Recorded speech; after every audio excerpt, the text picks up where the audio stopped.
Israel the slumber no sleep. The Lord is thy keeper, the Lord is thy shade upon thy right hand. The sun shall not smite thee by day, nor the moon by night. The Lord shall preserve thee from all evil, he shall preserve thy soul. The Lord shall preserve thy going out and thy coming in from this time forth, even forever. Amen. Amen. Shemaya here on Israel. Shema Yasharallah Yahweh Elohim Yahweh Shema Yasharallah Yahweh Elohim Yahweh Shema Yasharallah Yahweh Allah, yeah, Deuteronomy 6:4. Hear, O Israel, the Lord our power is one Lord. Amen. Amen. Tapla Yahweh was prayer. Abiyanawa, Shabbat Shemayim, Kodash, Hayah, Shamka, Yahweh, Malakwaska, Taba'ah, Matazawanka, Hayah, Aisha, Ba'arataza, Ka, Mashamayim, Pitalanawa, Wakam, Bilwum, Za, Asalaknawa, Kababafnawa, Kasalaknawa, Kababatyanawa, Wala'a, Habiyanawa, O, Messiahum, Abo, Abashinawa, Mara, Kaya, Laka, Amalakwath, Wa'ala, Wa'atha Pa'arath, La'aywalam, Amen. Matthew 6:9. I said it's better therefore for you, our Father which art in heaven. Hallowed be thy name. Thy kingdom come, thy will be done as it is in heaven. Give us this day our daily bread, and forgive us our debts as we forgive our debtors. And lead us not into temptation, but deliver us from evil. For thine is the kingdom, and the power, and the glory forever. Amen. Aisha Ramadan, 10 Commandments. La'a, Yahaya, Aka, Alahayim, Akarim, Al-Panya, La'a, Aisha, Laka, Paso, Wala'a, Ibadam, La'a, Alakwaka, Shamwa, Yahweh, Alahayaka, Lashwa, Zakar, Ah, Hayawam, Hashabath, Lakodah, Kabad, Abiyaka, Wa'amka, La'a, Taratizat, La'a, Fana'at, La'a, Faganat, La'a, Thaina, Shakur, La'a, Thakamat, Ko, Ashura, Lara'ayaka, Aman. Exodus 22. I am the Lord thy power, which have brought thee out of the land of Egypt, out of the house of bondage. Thou shalt have no other gods before me. Thou shalt not make unto thee any graven image or in likeness to anything that is in heaven above, that is in the earth beneath, or that is in the water under the earth. Thou shalt not bow thy neck unto them, nor serve them. For I, the Lord thy God, am jealous, visiting iniquity of the fathers upon the children unto the third and fourth generation of them that hate me, and show mercy unto thousands of them that love me and keep my commandments. Thou shalt not take the name of the Lord thy God in vain. For the Lord will not hold guiltless that take his name in vain. Remember the Sabbath day to keep it holy. 6 days shalt thou labor and do all thy work, but the seventh day is the Sabbath of the Lord thy power. In it thou shalt not do any work. Thou, nor thy son, nor thy daughter, thy manservant, nor thy maidservant, nor thy cattle, nor thy stranger that is within thy gates. For in 6 days the Lord made heaven and earth, the sea and all that in them is, and rested the seventh day. Wherefore the Lord blessed the Sabbath day and hallowed it. Honor thy father and thy mother, that thy days which belong upon the land which the Lord thy God giveth thee. Thou shalt not kill, shalt not commit adultery. Thou shalt not steal. Thou shalt not bear false witness against thy neighbor. Thou shalt not covet thy neighbor's house. Thou shalt not covet thy neighbor's wife, nor his manservant, nor his maidservant, nor his ox, nor his ass, nor anything that is thy neighbor's. Aman. Shabu Abisidi.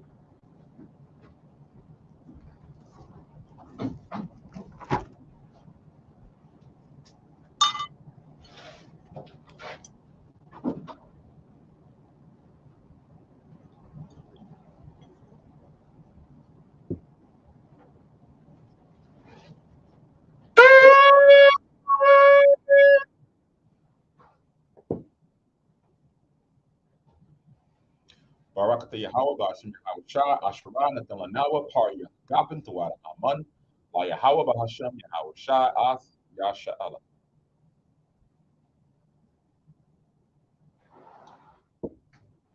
English translation. Blessed are you, Yahweh, in the name of Yahweh Shai, or the Most High, in the name of Jesus, that gives to us the fruit of the vine. Thank you so big. To Yahweh, in the name of Yahweh Shai, with Israel.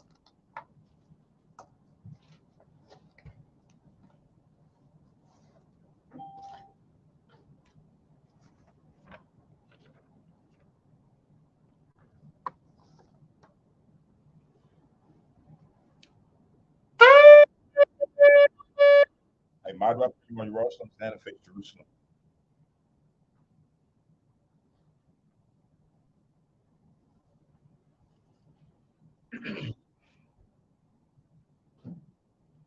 Opening prayers.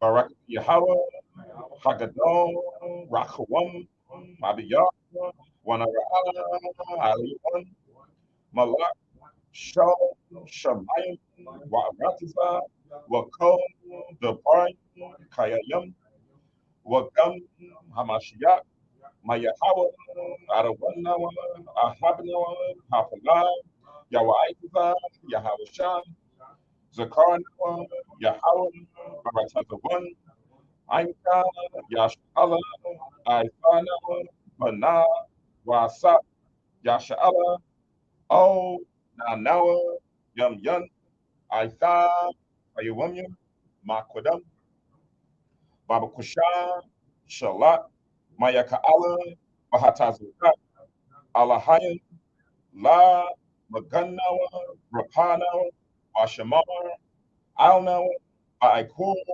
Shalat, Haroka, Shalom, Yahawashah, Lanawa, Lalamana, Rabim, Kakama, Kabawana, Wadai, Sham, Dabar, Bahasham, Yahawashah, so Wada, Some Yah, Wa'ilam, Aman.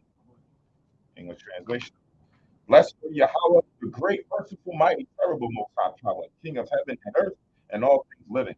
And also the anointed from Yahweh, our Lord, our friend, the wonderful counselor, Yahweh Shai. Remember us, Yahweh, favorably, your people Israel. Help us build and gather Israel. Most high, we beg you, right now, like the days of old. Please send Michael and the righteous powers to protect us, heal us, and watch over us. Mainly send the spirit of Yahweh Shai to us to teach us much wisdom, knowledge, and understanding of thy word. In the name of Yahweh Shai, thank you always and forever. So be it. Repeat the Hebrew only. Blessed are Yahweh in the name of Yahweh Shai that gives to us the law. Barak Yahweh, Bahashem Yahweh Shai, Ashirah, Betalanawa, Hatamarah. Blessed are Yahweh in the name of Yahweh Shai that gives to us light to see. Barak Yahweh, Bahashem Yahweh Shai, Ashirah, Betalanawa, Owu, Lara'awah. Blessed are Yahweh in the name of Yahweh Shai that gives us the ram's horn to call the people.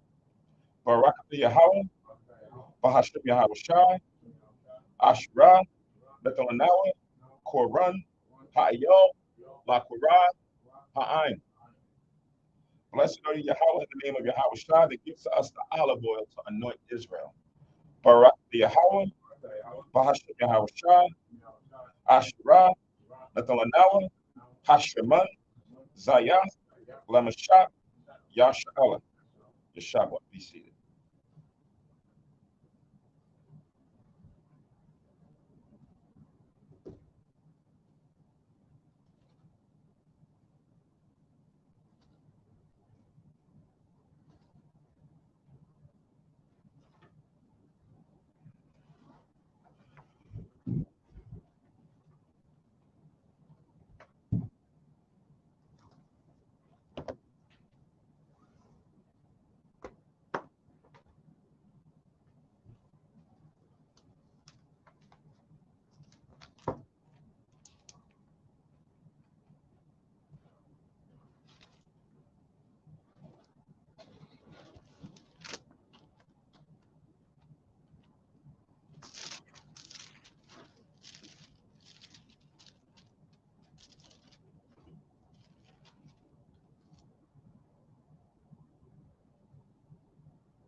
Okay, shalom, shalom. Shah Shabbat, happy Sabbath, peace and blessings to the brothers and sisters that's out there watching the live stream, those who listen on the teleconference, and the Akim that's here in the school here, Philadelphia, Germantown Avenue. Happy Sabbath. Most High's will, everyone is in good spirit. Cast their burdens to the side on the Sabbath day, and we come on the Lord's day to reverence, worship, and do good works on this day. Not our own, as they say, guilty pleasures, right? Partying and doing certain things. This is a day for reflection. This is a day for repentance. This is a day to come together, to go into the scriptures, to learn spirituality, to learn fruits of the spirit, history, prophecies, all things that the Most High has put into our doctrine called the Bible. Again, so sending out all well wishes. We always want to give all praise, honor, and glory to the Most High, while Yahweh Shah, the Most High, the Father, and His Son, Yahweh Shah, with Jesus Christ in the English, right? Everything that we have, all wisdom, whether it's food, clothing, everything that we now know that we are allowed to continue on in this earth until He comes back or He redeems us, is given by Him through Yahweh Shah. So whatever we do, we always want to give all praise and honor to the Lord. So this is Hayash Kanas. For note for those who are new, dialing into this live stream or to the teleconference. Hayash Kanas is Hebrew for the congregation of Israel, where we teach those whose ancestors on their father's side were those who were the indigenous Indians, natives here before the conquistadors, Spaniards, Dutch, Portuguese came over to the Americas. Those are the ones, when you read in the book of Esdras, that flee from the Assyrian captivity and came over to the New World, known as Azareth in the Bible, and inhabited these lands, going as far up as even Canada, right? And all the way down to the tip of South America throughout the Caribbean, right? They came and inhabited these lands, trying to flee from their captivity, not knowing that this was going to be our last major captivity throughout the Americas and throughout the rest of the Four Corners, right? Those ancestors also came over on cargo slave ships, right? Known as the Northern Kingdom. The first one was the Southern Kingdom. The first one was the Northern Kingdom, known as the Kingdom of Israel, so-called Mexicans, so-called Native American Indians, Seminole Indians, Taino Indians, Arawak Indians, right? All of you would make up the so-called, not the so-called, but the Northern Kingdom that's over here in this hemisphere. The Southern Kingdom that was there during the time of Yahushua Christ, when the Romans were there, they were the ones that later on fled from persecution of the Romans and came down into Africa and inhabited those lands. And then over a dispensation of time, the Most High would allow the Africans, so-called Africans, because they're really the children of Ham, and the children of Ishmael, so-called Arabs, to sell us to our enemies and bring us over here, the Southern Kingdom, so-called Negroes, West Indians, and Haitians, bring us over here to the Americas as well throughout North, Central, and South America, right? Both houses, both kingdoms make up the one nation known as the nation of Israel. This Bible, this message is for us, for you, right? So that you can understand and learn your history and understand what is required of us in these last days to come back to the Father through His Son, Jesus, Yahweh Shah. So this is now the opportunity that we have been given, the grace, the mercy. Amidst all the tribulation that's been going on, the Most High has now raised up certain men, prophets, to come out and teach this word in this last days so that we can now come back to Him and keep in His will, the Spirit of Yahweh Shah, right? So today on the Sabbath day, as we do, is a customary thing. We go through two chapters, Old Testament, New Testament, and then the Apocrypha. Today we're in the Apocrypha. We're going to go through the book of Second Esdras, the first and second chapters, right? Now we did First Esdras a few weeks ago. We finished that out. Now we're into Second Esdras, the first and second chapters. And there's a lot of precepts in here from what I think that we may want to get into. So I'm going to just dive right into it. Salakia for the first early portions of the prayers was still muted, unaware, but Most High's will, everybody in their mind was still able to do those prayers after the fact. So again, shalom, shalom to all the brothers and sisters. I see a warrior, shalom. Andrea Watson, shalom. Yahweh Kanan, shalom. listen with your mind, shalom. And then to the brother and sister Edwin and Emma, shalom. All right. And to all the rest that's watching, peace and blessings. All right. So we're going to jump right in. Second Esdras chapter 1 in the Apocrypha. Second Esdras chapter 1. My name is Kahan Samak, or Pri Samak. Samak in Hebrew is support. Okay, so it says, Second Esdras chapter 1, verse 1. And it reads, said, the second book of the prophet Esdras, the son of Sarias, the son of Azarias, the son of Helkias, the son of Sadamias, the son of Sadak, the son of Akachito, the son of Achias, the son of Phineas, the son of Heli, the son of Amarias, the son of Azel, the son of Maramoth, the son of Arna, the son of Ozias, the son of Borith, or Borith, the son of Abasiah, the son of Phineas, the son of Eleazar, the son of Aaron of the tribe of Levi, which was captive in the land of the Medes in the reign of Artaxerxes, king of the Persians, right?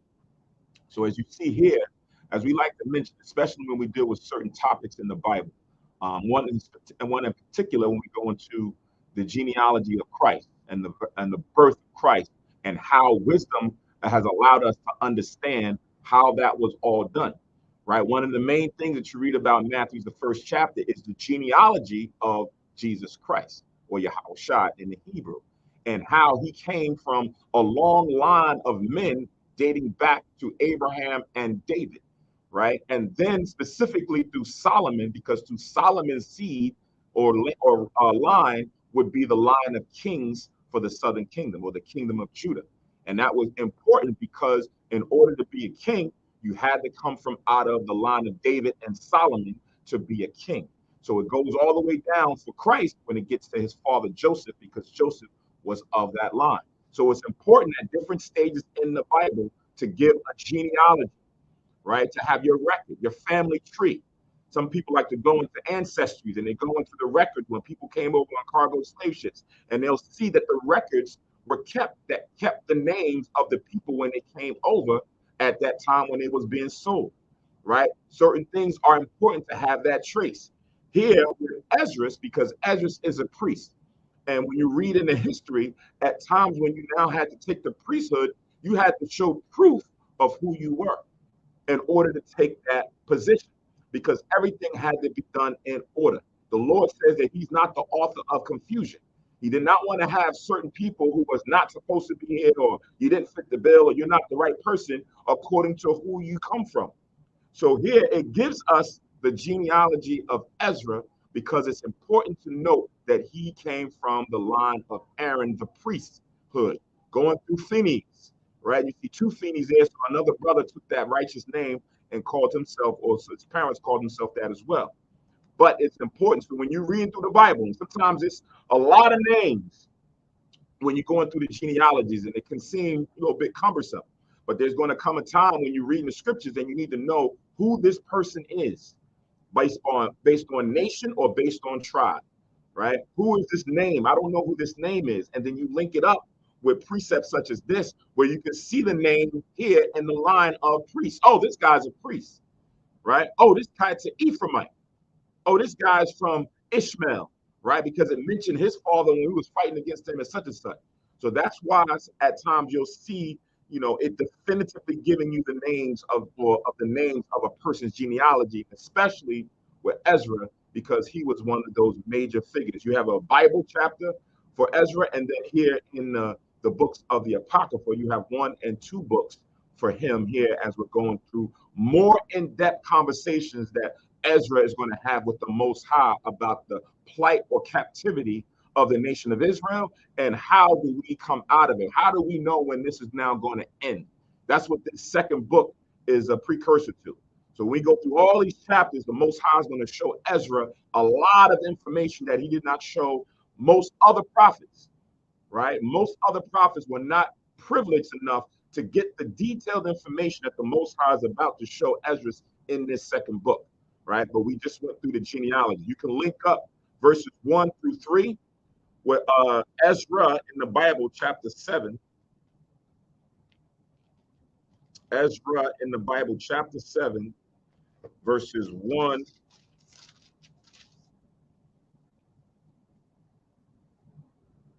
down to 5.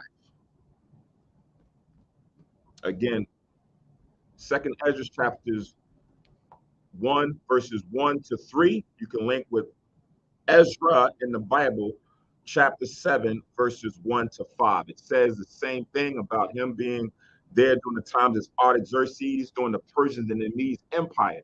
And what you will see is some names will have different words. Like when you go here and it mentions Sodomias, right? It says Sodomias here. But when you go into in Ezra in the Bible, all the names have different variations, but that name there, it will say Shalom, right? It will say Shalom. So now you can understand as you read the Bible that certain men and women had different names, right? Just like I have different names, I have different surnames. So this person calls me this, or this person may call me that because of certain circumstances that might have happened, right? Oh, he liked fish all the time. When he was a baby, he was going around, he's always be grabbing at the fish.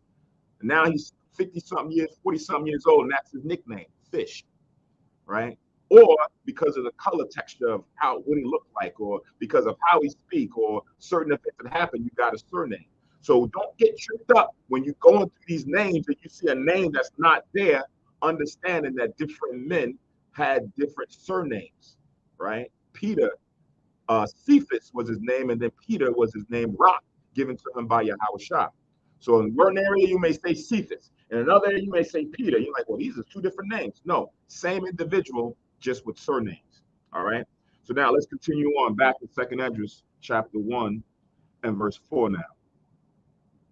It says, and the word of the Lord came unto me, saying, go thy way and show my people their sinful deeds, and their children their wickedness, which they have done against me, that they may tell their children's children. Right? So this is a repetitive theme that you read throughout the scriptures, throughout our history, where the Lord raised up men, prophets, to go and chasten with words the nation of Israel due to their iniquity or their sin. Right? We've fallen away from the Lord, and the Most High is upset, and He has to have certain individuals, men or women, go and tell Israel about themselves. Right? So you see here, Esdras is doing one of the most popular verses that we like to use a lot of times is in the book of Isaiah, the 58th chapter.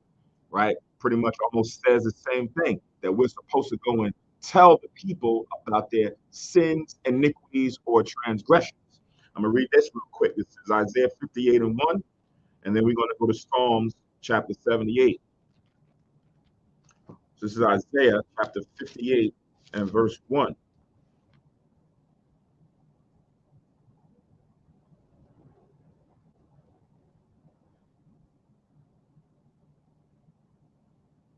So it says, cry aloud, spare not, lift up thy voice like a trumpet, and show my people their transgression, and the house of Jacob their sins. So my people is the house of Jacob according to the Lord.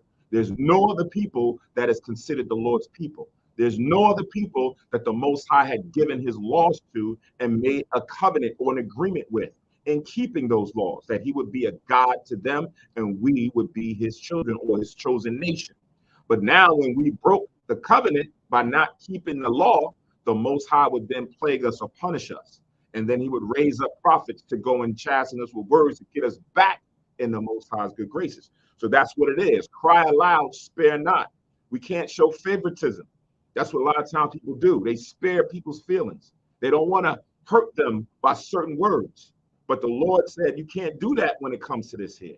You have to tell an individual, you have to tell a person where they're going wrong. It says, lift up thy voice like a trumpet and show my people their transgressions, sins, or iniquities. All of those words are the same thing, right? So now let's go to Psalm chapter 78, because it said to show their children's children all of this knowledge. Psalm 78.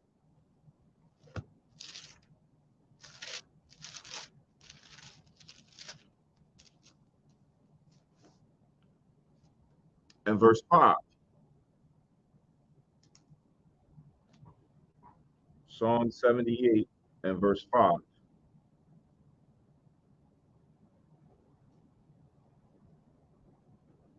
And it reads, it says, "For he established a testimony in Jacob and appointed a law in Israel, which he commanded our fathers, that they should make them known to their children, that the generation to come might know them, even the children which should be born, who should arise and declare them to their children." So to keep this going on throughout the generations, right? The Most High wanted us to keep passing down the knowledge, keep passing down all this history that was given to us aforetime, so that we would remember the Most High and do his will according to the covenant. It says that they might set their hope in God and not forget the works of God, but keep his commandments. So it says that as you pass on the traditions, as you pass on the history, that the new generation that come from your children and your children's children, that they would not forget God and the great works that he did and the keeping of his commandments. That was the key. That was the order, right? So that we might always continually stay in the Most High's good graces. But watch this. Verse 8 says, "And might not be as their fathers, a stubborn and rebellious generation, a generation that set not their heart aright, and whose spirit was not steadfast with God," right? So it says a generation that was not good with the Most High. So when we came out of Egypt, that was a generation. We were a nation at that time, but that was a generation where the Lord said, anyone who came out of Egypt, right? All the adults that came out of Egypt could not go into the land of Canaan because their heart was not right with the Lord, save two individuals, Joshua and Caleb. When you read it in the book of Joshua, those were the only two adults that came, that was there in Egypt, that came into the wilderness, that was able to go into the land of Canaan, that will become the land of Israel because of rebelliousness. That whole generation now got wiped out, and the Most High would then embark on or deal with another generation, right? A new people that was going to come up to try to put his covenant and his laws to keep the commandments. This is why they want you to not, or had us not want to read the Bible with understanding when we came over here, because this would now get us to remember the Most High and to remember the keeping of the commandments, because that would then be in our favor, and we would then rise up faster than what we're doing today. So they had to try to stunt the growth of the reading with understanding, change the meaning, right? Change words up as far as for context, master and servant, making it seem as that your master here in the Bible is talking about your slave master. The servant here is talking about your slave that's working for the oppressor. That's not what it was talking about, right? It was talking about those who are now rulers, the ones who are guiding you, teaching you. Just like Christ was of the nation of Israel, and he was the chief priest, high priest, and they called him master. He wasn't a Roman. He wasn't someone who was enslaving his own people or enslaving anyone else. No, he was the quote unquote master teacher. That's what was going on. But now, when you get this other context of a Bible understanding, people now want to throw the Bible away. And that was by design. That's the problem. That was by design. So now when people pick up the Bible, oh, this is some other man's book. It's the white man's book. How are we gonna come out of this captivity using a white man's book? Right? And that's been embedded. They have movies, they have literature, they have all these things to get us to digest and to eat and drink that understanding. But that's why the Lord had to raise up the real teachers to come and teach it thus as it is written. All right. So the intent was to go out and show our people their sinful ways and to pass this on to the generations to come so that they would not do the same thing, or that we would not do the same thing. But dealing with understanding and reading history and seeing where we are today, we know it continued on. Right. So now let's go back to 2nd Esdras chapter 1 and verse 5 again. It says, "Go thy way and show my people their sinful deeds, and their children their wickedness, which they have done against me, that they may tell their children's children, because the sins of their fathers are increased in them, for they have forgotten me and have offered unto strange gods. Right? So we forgot about who the true and living power is, right? Abba Yahweh, the Father, the Most High Power, right? We forgot the God of the nation of Israel, and we started to go and follow after the other gods and their customs and their ways, right? We're not keeping the dietary laws and the moral civil codes and things of that nature that's in the scriptures. We're following the traditions of what man says. I remember when I was working years ago in the corporate sector, and they used to give you ethics training, and they said that if there's a discrepancy between two coworkers, right? Person says something wrong to me or whatever the case may be, and I get hurt or that person gets hurt, to not talk about it, but go and tell HR or the organization, and they're going to open up an investigation and deal with all this madness, right? Now that's their ethics. That's their moral code of ethics. Where in the Bible, in Matthew, the 18th chapter, Christ said, if somebody has a trespass against you, you go first to that man and that man alone, and then you deal with that person. You try to talk it out. Maybe there was a misunderstanding. Maybe you slipped with the words. Maybe you said something and you didn't really mean it, or they took it out of context. And you could rectify the situation right then and there, and that's it, right? But in the corporate sector, they told me, don't do that. Right. So now once an investigation gets open, that's written on your, written in the books, right? Oh, there was the situation. And now anytime you want to go into another job or something, they can come back and check and say, oh, this person, comes with a lot of baggage. So this person has issues. They're always involved in certain things. And that may not be the case. Right. So we always want to try to remember the covenant, remember the laws and the statutes the Lord gave us, and try to execute that, and not go out there and serve other doctrines and other gods and other moral codes of ethics, thinking that's going to save us, that's going to get us fortune or prosperity, because it's not. We can see where we are today as a people. We have not progressed in doing that. So it's only when you come back and you remember this that the Lord is going to now see that and put, good fortune on you in the spirit first, and then things may calmly start to open up. But you have to be a willing participant. So now coming back here, it says in verse 7, am not I even he that brought them out of the land of Egypt from the house of bondage? But they have provoked me unto wrath and despised my counsels, right? Even throughout the New Testament, the Lord is reminding us about what he did in Egypt.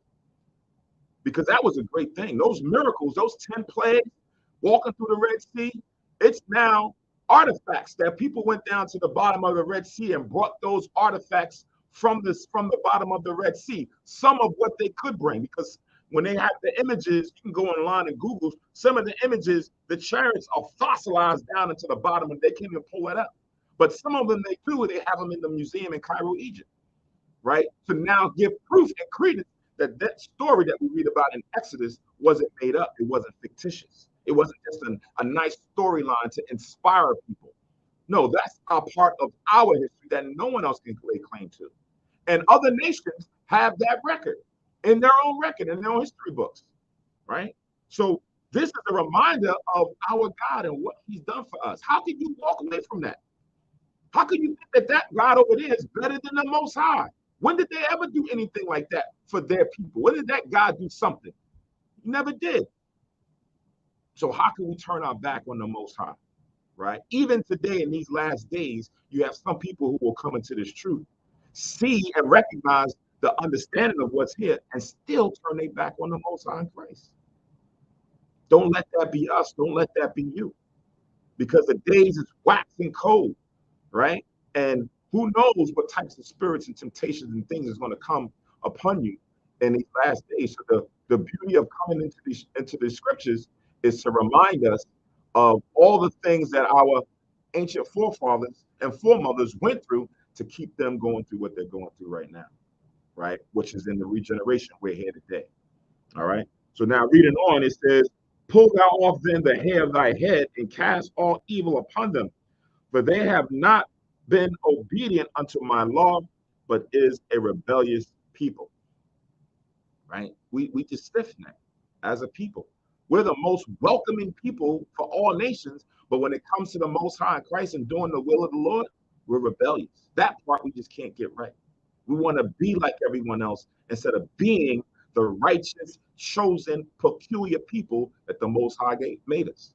Stronger than any other people, mentally or physically. The Most High made us that way as a nation. Sure, there may be one guy over here or a few people over here from these other nations that have some notoriety of certain things, but the Lord said Israel is the one as a nation that's going to be dominant over any other people. And we still want to give that away, right? It says, I'm going to read that again. Pull off then the hair of thy head and cast all evil upon them, right? So it's an expression to say, you know what? It's like when somebody gets upset, right? And now you cast an evil upon a nation of people because of their sin or their iniquity. This is the judgment that the Most High has now put upon our forefathers that's carrying on to the children and the children's children, even until today. It says, for they have not been obedient unto my law, but it is a rebellious people. How long shall I forbear them unto whom I have done so much good? Right? The Most High sometimes even has comparisons between himself and us as a nation and what we would understand as far as a parent to a child or a husband to a wife. Certain things, when you see a child or a wife as a man do certain things in rebelliousness or disrespect or disobedience, you're quick to cast them off, right? A wife cheats on you or disrespects you or do something like that, a man is quick to put her away. But the Most High said he never did that with us, right? He never just tossed us aside like that and then brought in another nation. Said, you know what? Israel is no more of a people to me. It's going to be Ishmael now, right? They were the firstborn. Their forefather was the firstborn of Abraham. So why not be Ishmael? That's what the Ishmaelites say. That's what the Arabs and the Muslims say. That, hey, Ishmael was the firstborn, so he still got the covenant. But it didn't happen that way. The Most High never cast us aside. He just punished us time and time again as a form of chastisement. But at some point, the Most High says, man, how long do I deal with this? We're talking thousands of years. We're not talking about, one generation or, a couple of months or a few years of going through this. We're talking thousands of years that the Lord had to put up with our rebelliousness. And still, he will never give us away. Go to Leviticus 26. Leviticus chapter 26.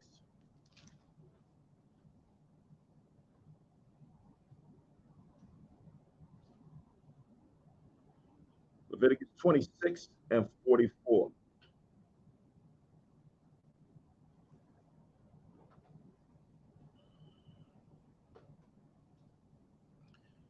And it reads, it says, and yet for all that, when they be in the land of their enemies, right? That's what we read here in the first chapter. It says that Esdras was there during the times of the Persians um, Empire, during the time of the reign of Artaxerxes. So we're in captivity here in this time period. It says, and yet for all that, when they be in the land of their enemies, I will not cast them away, neither will I abhor them to destroy them utterly and to break my covenant with them, for I am the Lord their God. So it doesn't matter what captivity, what time period, whatever is going on, the Most High said he will never destroy us utterly. He would chastise us. Some of us would have to die, but he would never cut us off from being his chosen people because he made an agreement. We're the ones that broke the agreement of the oath as a nation. He never did. Even through all this, the Lord says he's still going to choose only Israel. This was in the law, and the Most High doesn't go back on his word. So as we read on, or you read throughout the Bible, don't get confused based on wording or the Most High expressing his frustration at times with the nation of Israel. It says here in verse 45, but I will, for their sakes, remember the covenant of their ancestors, whom I brought forth out of the land of Egypt in the sight of the heathen, talking about the real nations, that I might be their God and I am the Lord, right? So this is something that, it's in law, that we should always remember the covenant that the Lord made with our forefathers, Abraham, Isaac, and Jacob, when we came through the Red Sea in the wilderness. The Most High made that agreement, and we entered into the oath, right? Our great grandparents made the agreement. We are bound to that. We can't say, well, I didn't make that agreement. I didn't say, yeah, I want to keep the law, right? Nobody here can say that, because at a nation, once that agreement was done, that was it. We are the Lord's chosen, and He is our power, and He is left to be able to chasten us any which way He chooses based on our rebelliousness. Quiet. What's interesting about what makes this captivity different in the challenge of today's prophet that the Most High has chosen to bring out His word is the fact that we in this captivity don't know who we are, as opposed to when Esdras went the take those that were captive, right, in the Babylonian captivity, then from the Persian, and allow them to go back, right, to be built. We know who we were then. So what you're reading here right now, it was prophesied, but it was not even for back then, it's for now. Because now that's when now we're in this captivity. It makes it unique because now we gotta come out now doing the work, the exact work that Ezra was doing, but in this time now we gotta remind these people that they are the children of Israel. So this is where our job come in. Further with this captivity, which is Babylon the Great, which consists of multiples of all the captivities that happened in the past. You know, everything like coupled together, you know, makes this captivity, right? So not to take for granted what happened in the past, but right now also is a great time for us if the Most High have chosen us to teach the word. That's a great time because we gotta, you know, go to Egypt captivity, Babylonian captivity, the Syrian captivity, everything coupled to one, and that's where we are today. Right. This is definitely a uncomparable captivity to any of the other previous, because of what you stated as far as we didn't know who we are. And that's one element. These prophets, these men who are back here today, right? They're like, we're going to see that in here in the later portion of the chapter. All these prophets, these great prophets, are back here now doing the same work, but just having a harder task, because they're not just speaking about us keeping the law. They now have to prove and show our people that they are the chosen of the Most High, right? We got to go through all kind of things just to give identity to our people, let alone just the keeping of the law. In Jeremiah 17:4 says, we would discontinue from the heritage, and that's where we are today. Correct. So back in Ezra chapter 1, and we have verse 10. How many kings have I destroyed for their sakes? Pharaoh with his servants and all his power have I smitten, right? So when you look at history, how many times did the Most High go and destroy our enemies, right? When we didn't have the might or the power to do it, the Lord would do it for us. When you read in Exodus, the 14th chapter, in the 21st verse, when it talks about when we walk through the path to the Red Sea, and the Most High close up and destroy Pharaoh and all. Matter of fact, let me read it real quick. This is Exodus chapter 14.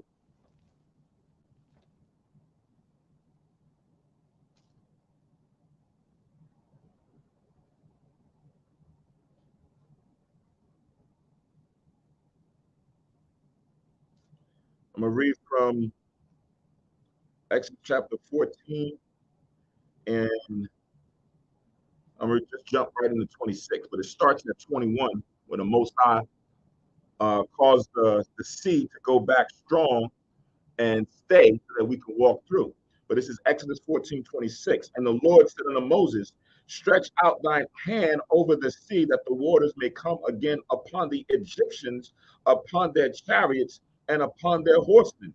And Moses stretched forth his hand over the sea, and the sea returned to its strength when the morning appeared, and the Egyptians fled against it. And the Lord overthrew the Egyptians in the midst of the sea, right? And the waters returned and covered the chariots and the horsemen and all the hosts of Pharaoh that came into the sea after them.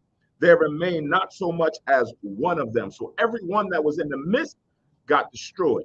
That's where they went down and got the relics of those men, the chariots, everything from that bottom of the Red Sea and put it in the museum. So imagine if you were there to see it, to witness it, to see a whole sea standing up on its side as a wall, and you seeing your brothers and sisters and your kindred coming through, fleeing from what was about to be murder. They was about to kill us all.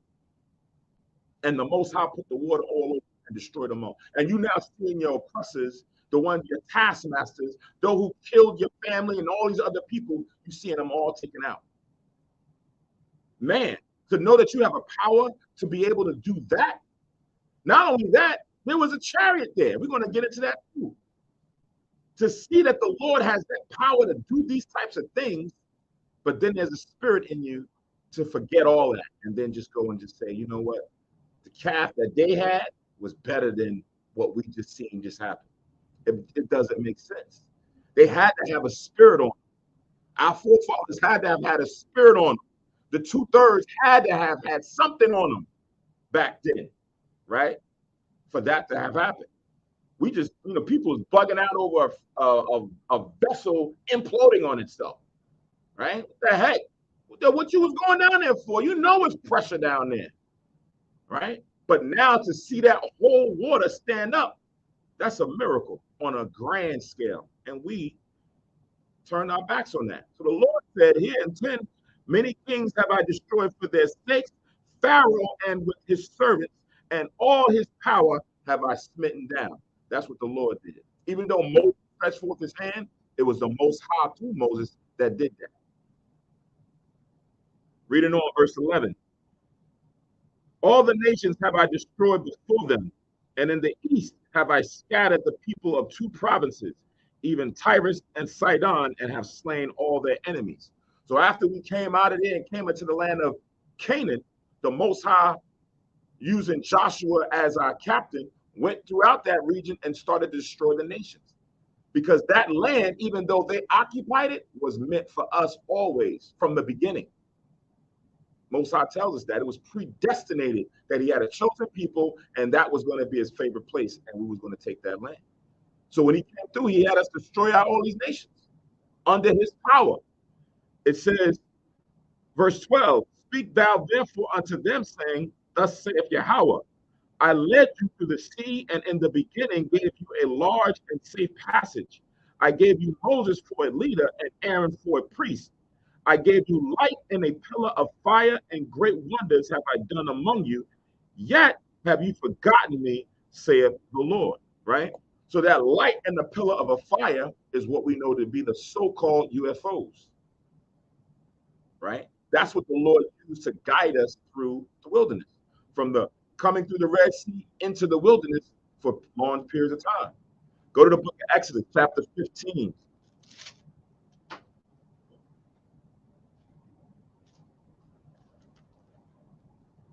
I'm sorry, Exodus, not 15, but 13. Exodus 13.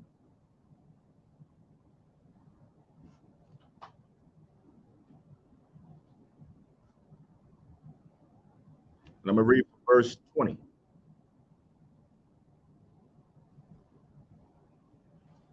So it says, they took their journey from Succoth and encamped in Etham, in the edge of the wilderness. But this time we're in the wilderness, right?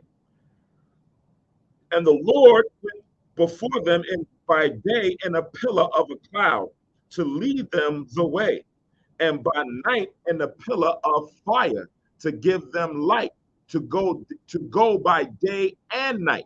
He took not away the pillar of the cloud by day, nor the pillar of fire by night from before the people. So all the while we're in the wilderness, right, as nomads, setting up tabernacles or tents, going from place to place, wandering around in the wilderness, different wildernesses we were wandering around in. The Most High had the chariots there to guide us, right? Cloud by day and a pillar of fire with the lights illuminating from the bottom of the chariots in the nighttime to give us light as we're walking through the wilderness. Because there's no street lights in the wilderness. Right now, you know, you go through a dark road and you just got your headlights on. That's all you have. Everything else is blacked out. So imagine being in the wilderness with only the moon and you trying to travel. You can't see. So the Lord had the chariots there to give us light as we're walking through the wilderness. That was for our defense. That was for our aid. These so-called UFOs was for us. But now we think it's some foreign alien thing that's coming to, you can watch these movies, they coming to suck the life from out of Earth and do it. You're like, what the heck? And the kids growing up watching, yeah, the UFOs and these strange aliens are coming to take our water and do all kind of crazy things. Not knowing that from the beginning, the Most High had these chariots for us. Watch what the Lord said he's going to do in the kingdom. Go to Isaiah chapter 4. Even in the kingdom, they're going to be there. Isaiah chapter 4 and verse 4.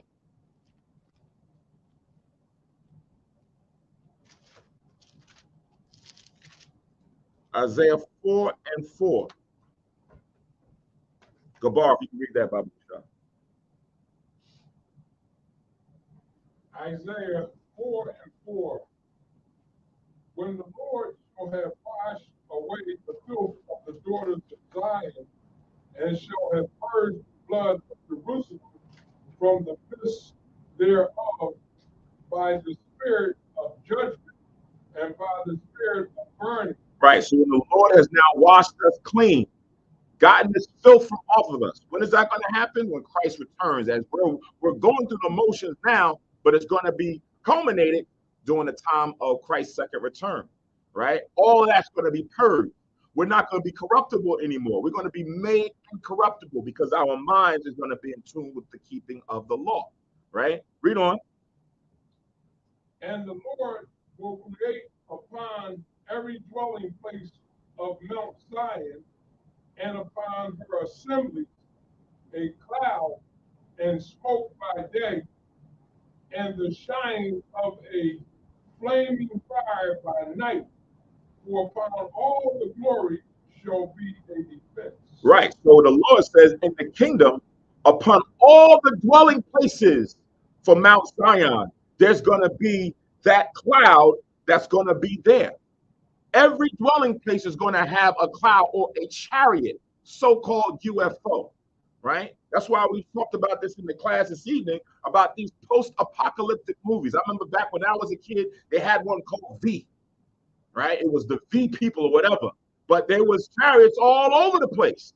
Where did they get this from? From the Bible, from the scriptures. The vision has inspired them to go and try to make a movie, but change it up to their story or their narrative. But here the Lord said it's going to be a defense for us. No one is going to ever have to worry about anything. Now we got the Spirit of the Lord with us. We got Christ there. We have chariots there. What do we have to worry about? This is part of the blessing, part of the reward that's going to come to the chosen, the elect that make it out. Read on.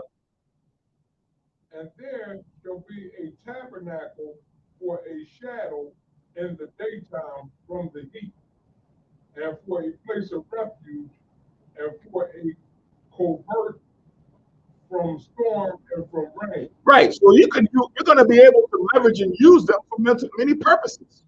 Right. That's like when the storm comes and everybody gets an umbrella and they trying to run through and protect themselves so they don't get wet. You could have that become a cover. It could be a refuge. You could go up in the chariot. Right. When you read in the book of Exodus, the 40 days and 40 nights, Moses at times went into the chariot. He just wasn't on the mount. He went in the chariot to go receive the history and the prophecies. So this is all something that the Most High has given to the nation of Israel. And we don't really realize this. So when he's trying to remind, when he said in Ezra to go remind Israel about these things, it's so that you can just start adding it up. Like, man, the Lord did this. Man, the Lord gave us that. Man, I remember when the Lord killed off this. I remember when the Most High gave us water. He did this. He did that. It's so many things that you can just count on your hands. And it's too many. You're like, yo, I got to start counting this down. Why would we turn our backs on the Lord? That's why these prophets keep going. That's why you see a lot of times it always goes back to remind us about the goodness and what the Lord did for us or has been doing for us. because we forgot, right? So going back to 2nd Esdras chapter 1 again, and we have verse 14, and we're going to move on. I gave you light in a pillar of fire, and great wonders have I done among you. Yet have you forgotten me, saith the Lord. Thus saith the Almighty Lord, the quails were as a token for you. I gave you tents for your safeguard. Nevertheless, you murmured there, right? Exodus chapter 16. Exodus 16 and 2.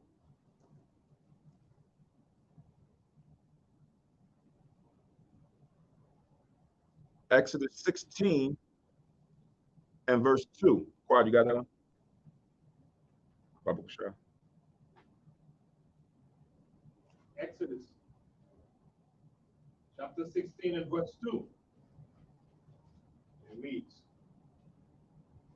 and the whole congregation of the children of Israel murmured against Moses and Aaron in the wilderness. Mm-hmm.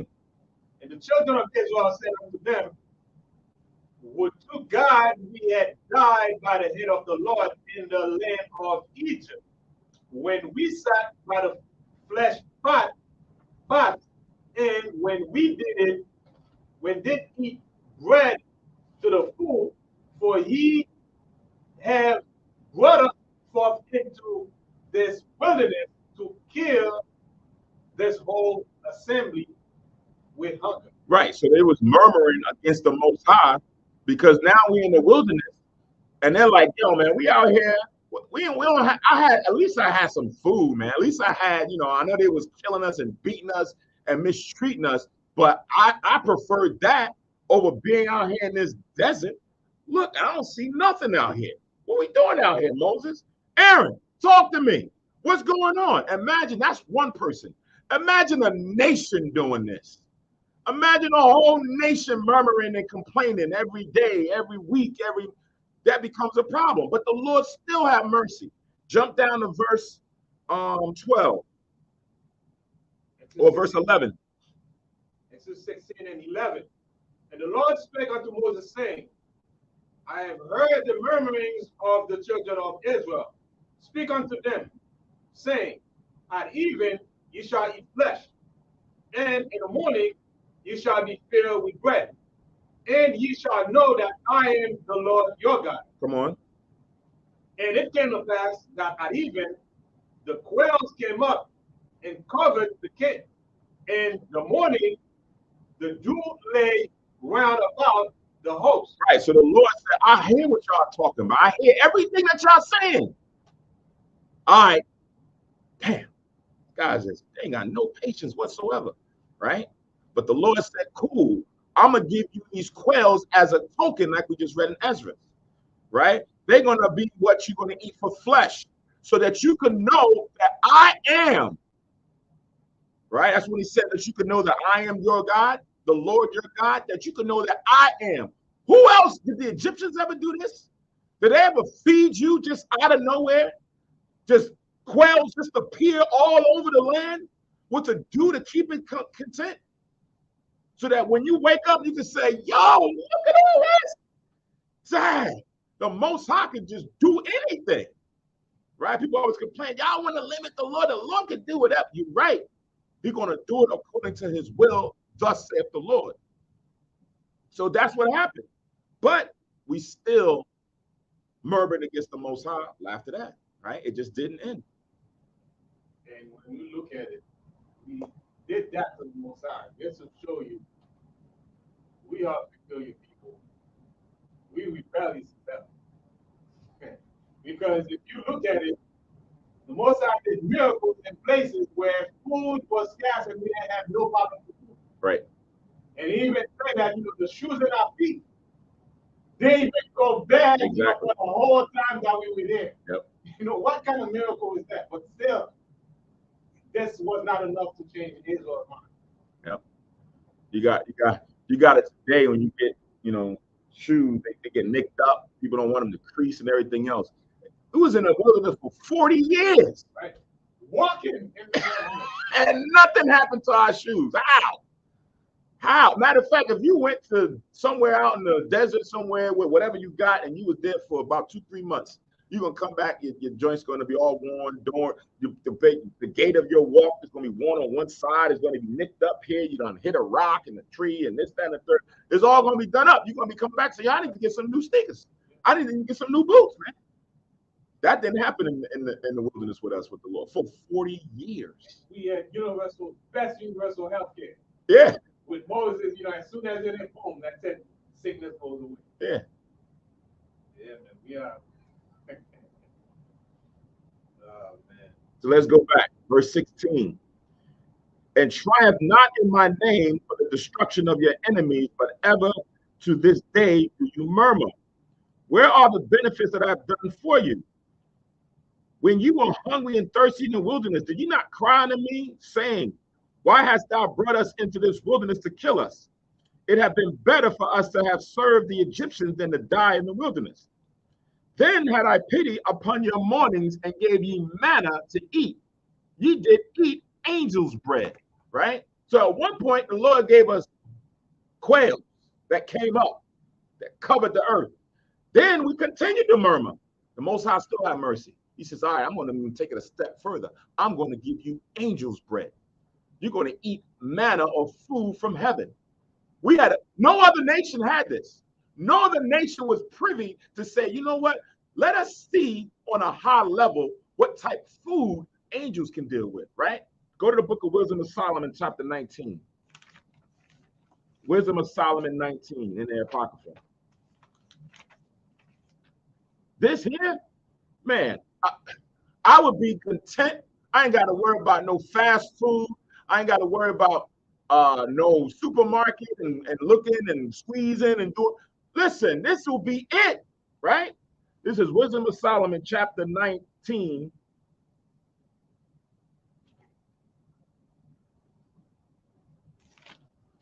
And verse, is that the one I want? No, it's not. Oh, no. Is this the one I want? Where's the one where it goes into the oh, 16. I'm sorry, not 19, but 16. Wisdom of Solomon, chapter 16 and verse 20. So Wisdom of Solomon, chapter 16 and 20, it says, instead whereof thou feddest thine own people with angels' food, and didst send them from heaven bread prepared without their labor, able to content every man's delight and agreeing to every taste. So no one had to go bake or do this and knead dough and do all this other stuff. No, the Most High sent that down from heaven, and it was content to every person's taste, every person's delight. So, sometimes you go out to eat and you at a restaurant and everybody eat the same food and you're sitting there and you're like, yo, you're looking at everybody's face. So, is it good? It's all right, right? Like I think I got too much little salt on it. It's a little salty. Other brothers like, nah, this is good to me. Others like, man, that don't even look good to me, right? Everybody got their own perspective about the meal, right? But here the Lord made it, he fashioned it so that the angels' bread, that manna, whet everyone's appetite. So whatever you was thinking that you wanted to have that taste like in your mouth, it was that. If it was going to be sweet in my mouth, it was going to be sweet. It could be spicy in your mouth. It could be spicy. It could be bland in your mouth. It could be bland. Whatever your delight was, that's how the Lord fashioned it. That's angels' bread. You're not laboring, putting seasonings and this, that, and the third, and you got to bake or fry or this and grill. You ain't got to do none of that. And you would say to yourself, man, if there was a store that was selling that, whew, I don't know. I'd be done. I ain't going nowhere, right? And this is free. You ain't got to go labor and put money. This was free. And we still complained after that. We still murmured, right? Let somebody say right now today, somebody said they're hungry. And they said, listen, there's an area over there where the angel is bringing down angels' bread. However hungry you are, go over there and you're going to be filled. And you go over there and you fill. And you're like, yo, this is off the hook. 4 hours from that, Man, dag, man, what's up with this manna? That's all we're going to eat is manna? I want something else. I remember when we was in Egypt, we had at least to be able to eat the way that, the heck is this?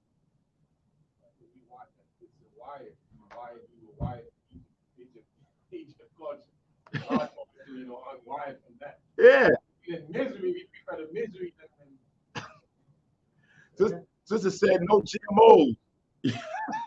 Yeah, you ain't got to worry about no injecting them animals and all this other stuff, and you worrying about, okay, it's lamb, it's chicken, I'm eating it, but I know they don't put stuff up in there, and I got to worry about whatever they're putting in the animals is going to be in my body. So now you got to detox, you got to do all. Man, you ain't got to worry about this. Is angels' food, and we still complain, right? That's how we, as a nation, the Most High is viewing us on high. Like, how? Damn, maybe I made them too peculiar. Let's go back. 2nd Esdras chapter 1.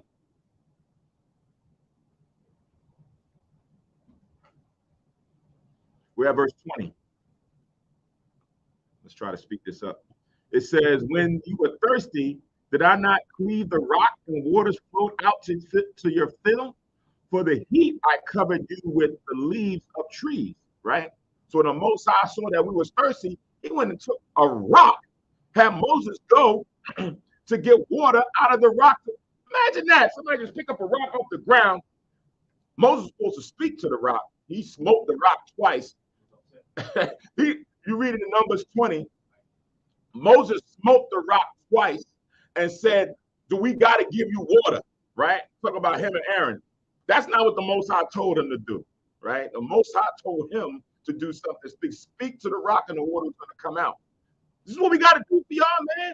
And when you read it in the scriptures in the book of Psalms, it says the people caused Moses to be that frustrated and do that, right? And that was to his ill. That's how it was worded. That's why the Most High said that Moses could not go walk into the land of Egypt.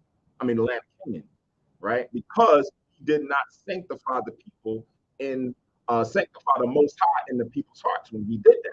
Water came out, right? The Most High still gave them water to drink, but he was upset at how Moses went about it, right? Because he wasn't supposed to do it that way. However, the Lord gave him water to drink out of a rock, right? Miracle after miracle after miracle, and we still was rebellious, right? So you can write down Numbers 20 and 10 to read that story as far as for how the rock brought forth water. Numbers 20, 10 down to 12. Write down Numbers 10 down to 12. I'm sorry, Numbers 20 verses 10 down to 12. And then write down Psalms 106 verse 32 to get the understanding of how and why the Most High was also upset at what he did. So that's Numbers 20, 10 down to 12, and then Psalms 106 and verse 32. Psalms 106 and verse 32. All right, so let's keep going. Go ahead. I'm going to read this because Moses, he was supposed to talk to the rock, but he struck him. And given Israel mindset, the way Israel is, you got to be, you got to be Yahweh Shah to not get pissed off at it. Even Yahweh Shah sometimes he gets upset, but he did no sin. And that's what I'm reading right now in Matthew 17 and 17. Actually, let me start from 14. And when they were come to the multitude, there came to him a certain man, kneeling down to him and saying, Lord, have mercy on my son, for he is lunatic, and so vexed, for oftentimes he falleth into the fire, and often into the water. And I brought him to thy disciples, and they could not cure him. Then Yahushua answered and said, O faithless and perverse generation, how long shall I be with you? How long shall I suffer you?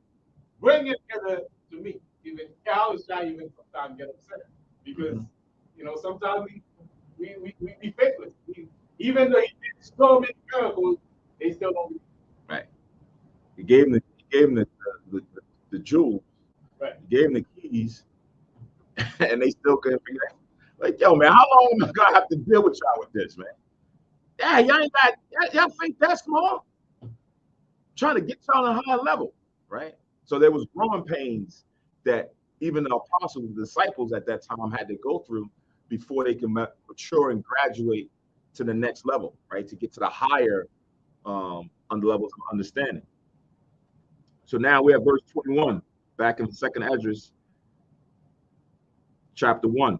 It says, I divided among you a fruitful land and cast out the Canaanites, the parasites, and the Philistines before you. What shall I yet do more for you, saith Yahweh? That's what you read about throughout the book of Joshua, how the Most High used Joshua and the men to go throughout all those different areas, Jordan and everything else, Jericho, go throughout all those different areas and move and push them out so that we can occupy the land, right? The Lord fed us, clothed us, gave us homes in the new land, right?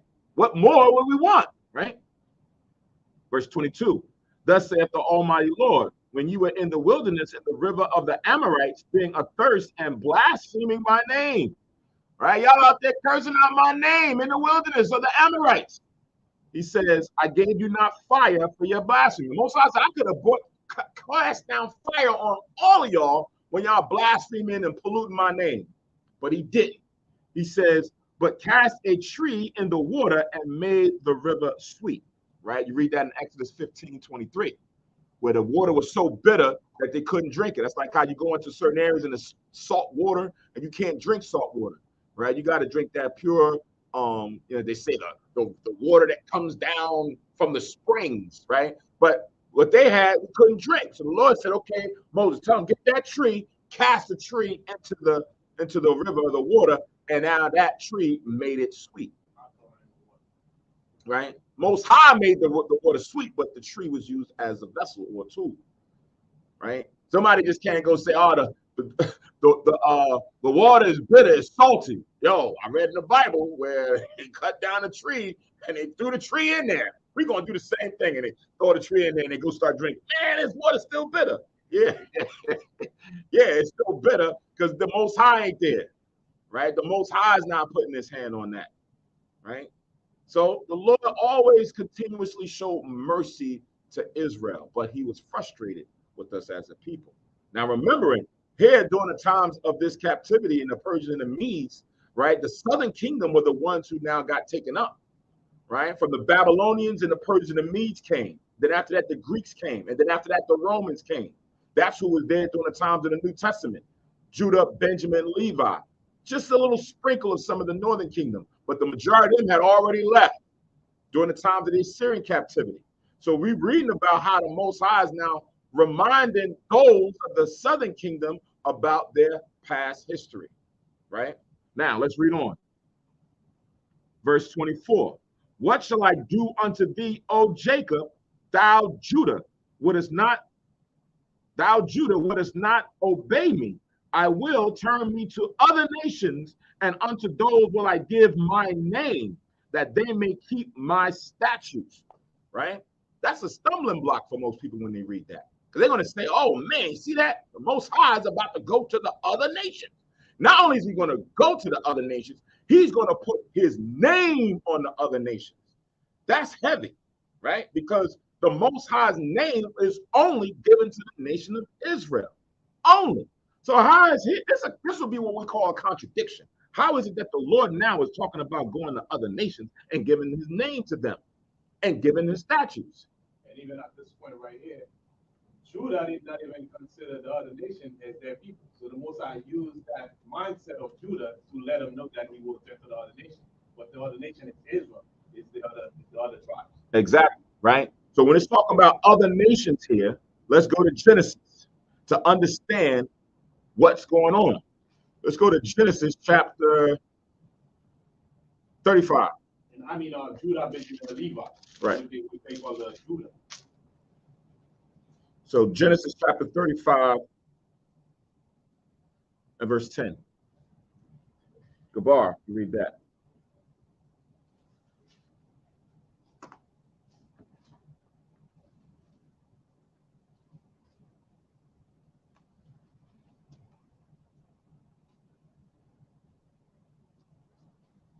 Genesis chapter 35 and 10. And God said unto him, Thy name is Jacob. Thy name shall not be called any more Jacob, Mm-hmm. but Israel shall be thy name.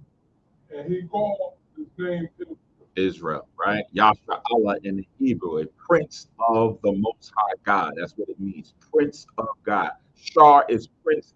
Allah is God, prince of God, right? That's what the name is synonymous with is, right? So we were not going to be called Jacob anymore, or Jacob's name was not going to be just that. His new name or surname would be Israel. Read on.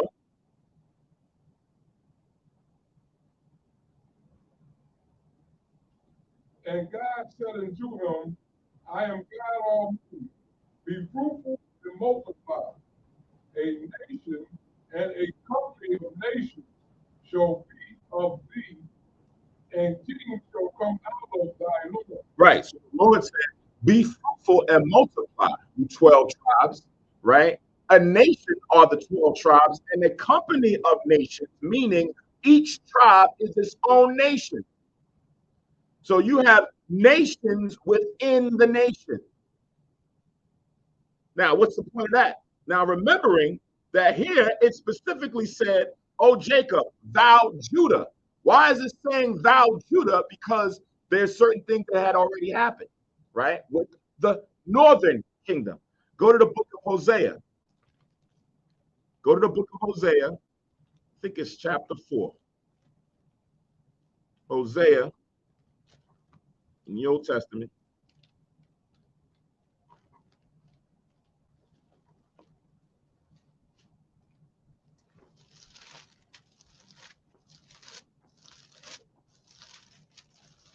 Hosea chapter 4.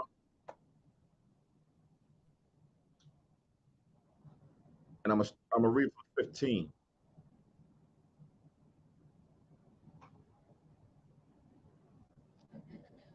So it says in Hosea 4:15, though thou Israel play the harlot, yet let not Judah offend. Right? So the Lord is making a distinction between Israel and Judah, the kingdom of Israel and the kingdom of Judah.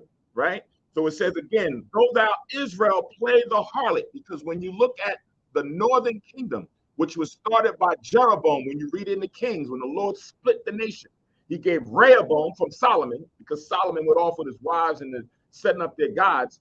He gave Rehoboam the southern kingdom and Jeroboam the northern kingdom, which means that all the rest of the tribes, except for Judah, Benjamin, and Levi, was considered Israel, the kingdom of Israel, headed off by the head tribe, which was Ephraim, right? Jeroboam and Ephraimite. He was the one that led the northern kingdom, right? So it says here, they played the harlot. Every king in the kingdom of Israel played the harlot, went and did spiritual fornication and served other gods.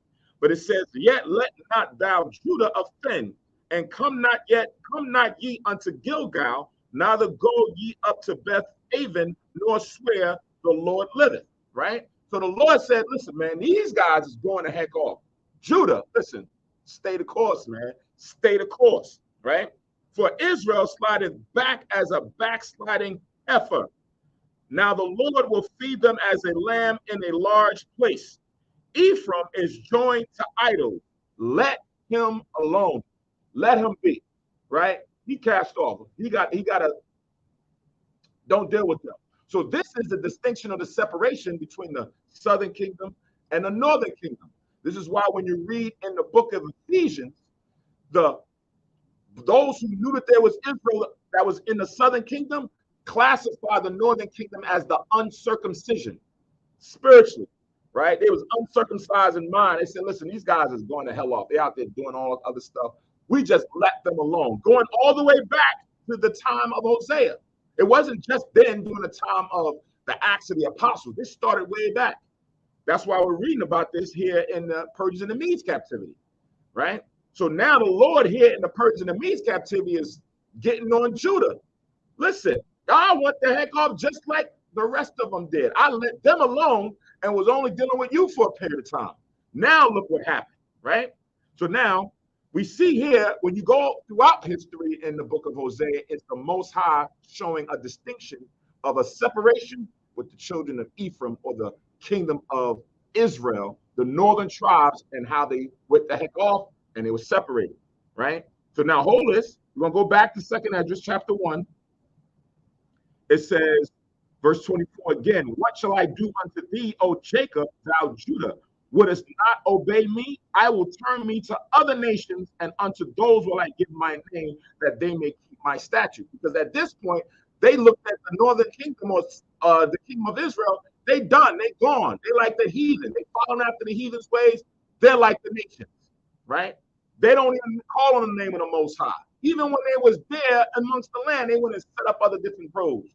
But now check out what the Lord does. Go back to Hosea chapter 1. Go back to Hosea chapter 1 and verse 10.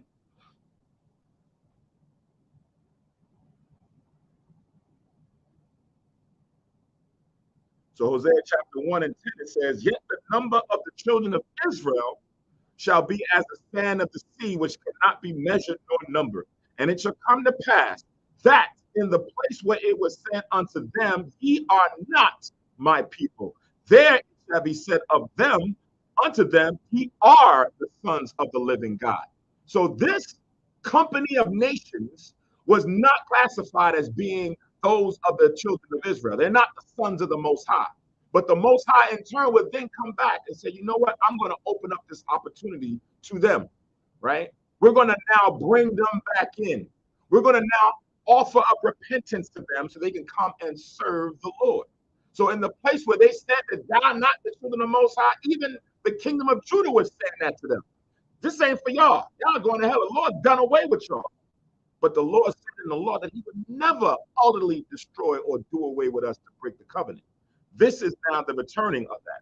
Verse 11, then shall the children of Judah and the children of Israel be gathered together and appoint themselves one head, and they shall come up out of the land, for great shall be the day of Jezreel, right? So then at the end, both of them are going to come up, right? That's what this is going into, because at this point, they were still separated when you're reading here in Ezra. That's why the Lord is saying he's going to go to the other nations. The other nations are talking about the company of nations that was here during the time of Genesis. Now, let's jump forward. Go to the book of St. John in the New Testament. Go to St. John chapter 7.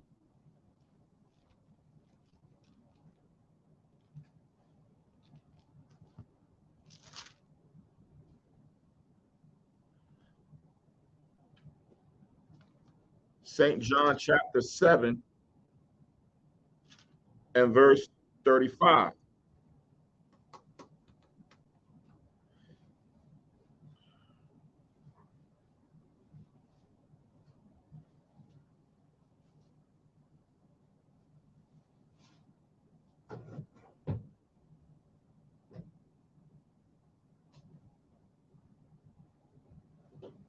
So St. John chapter 7 and 35, it says, then said the Jews among themselves, whither will he go that we shall not find him? Will he go unto the dispersed among the Gentiles and teach the Gentiles? Right? So the question was, where was Christ? He said, well, I'm going to go, y'all can't find me. So they questioned where he was going to be. Would he go to the dispersed, talking about the northern kingdom that was dispersed among the Gentiles, that was among the heathen, that got scattered? Is that where he's going to go? He's going to go teach them? Is he going to go teach the dispersed among the Gentiles and teach the Gentiles, because they classified them as being the nations, classified them as being the heathen, right? Now, one more, and I see your hand for quiet. Go to St. John chapter 10. St. John chapter 10 and verse 15.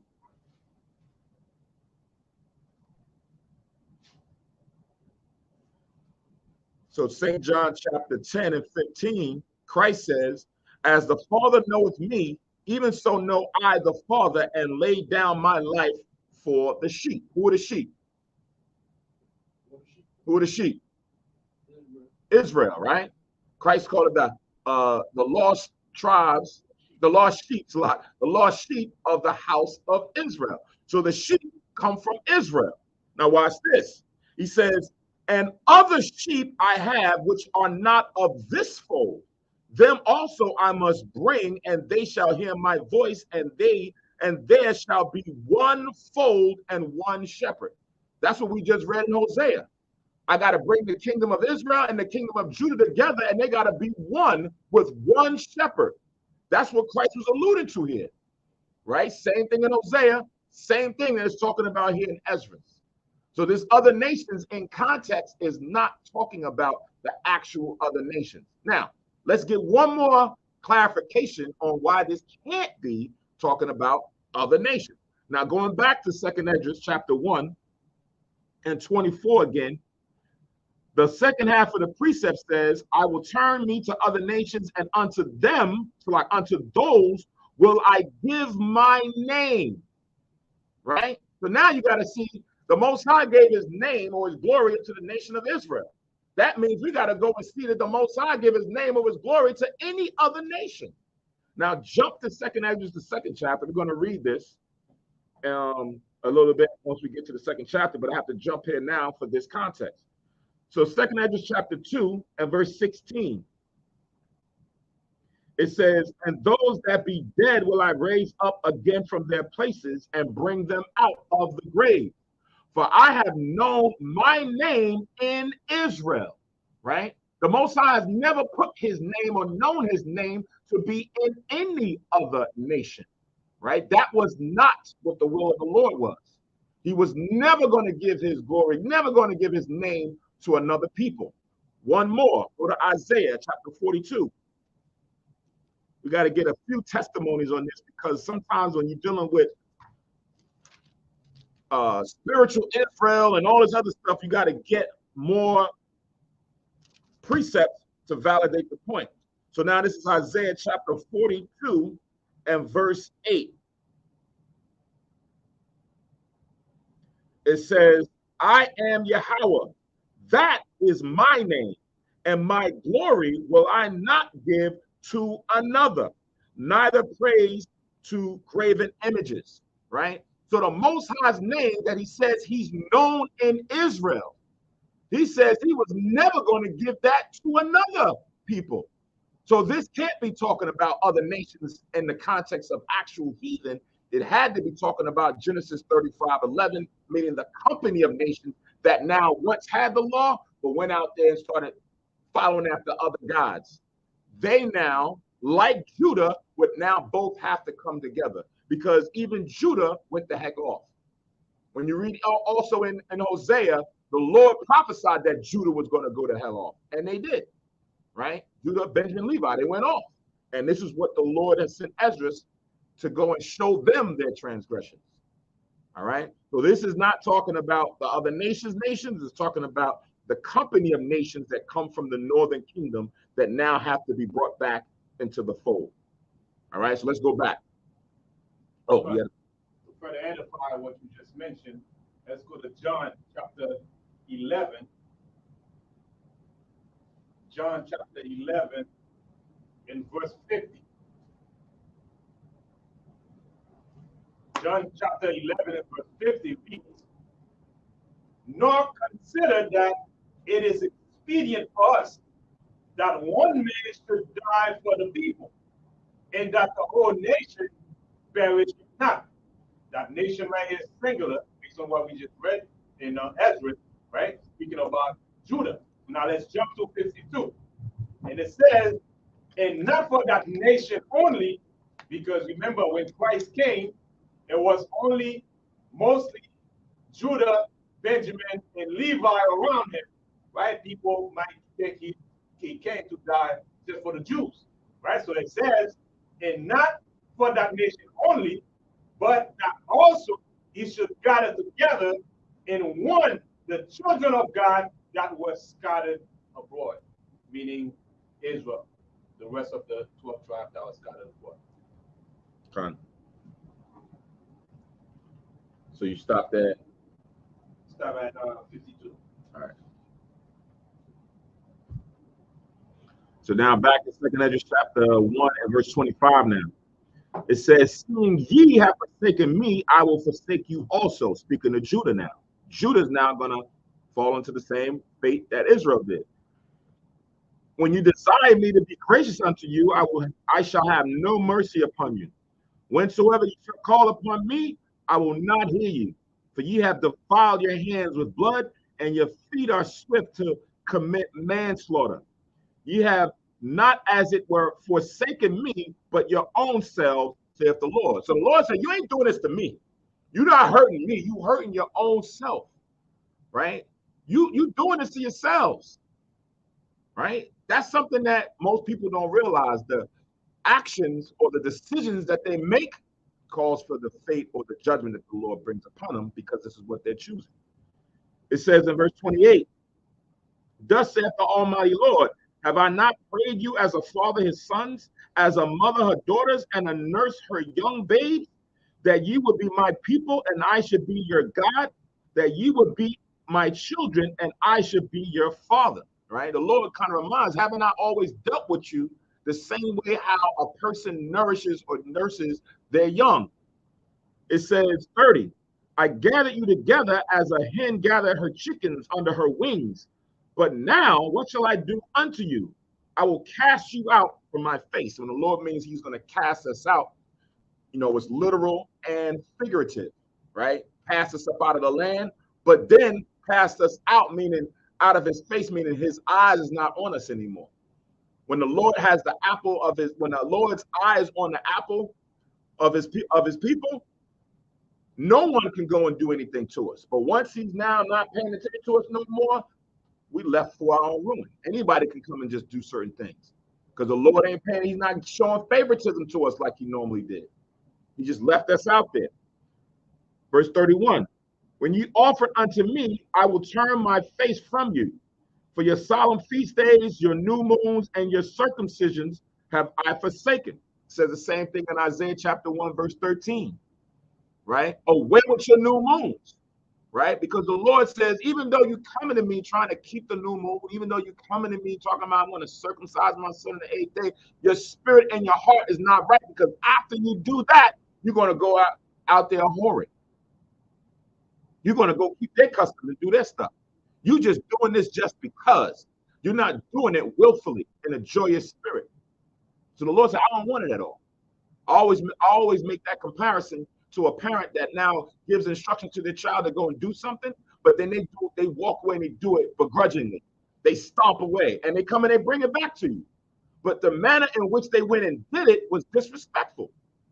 Their spirit wasn't right and even honoring what you told them to do. And then you say, you know what, I don't even want that now because of how you went about it. Like you got all upset that you had to do it.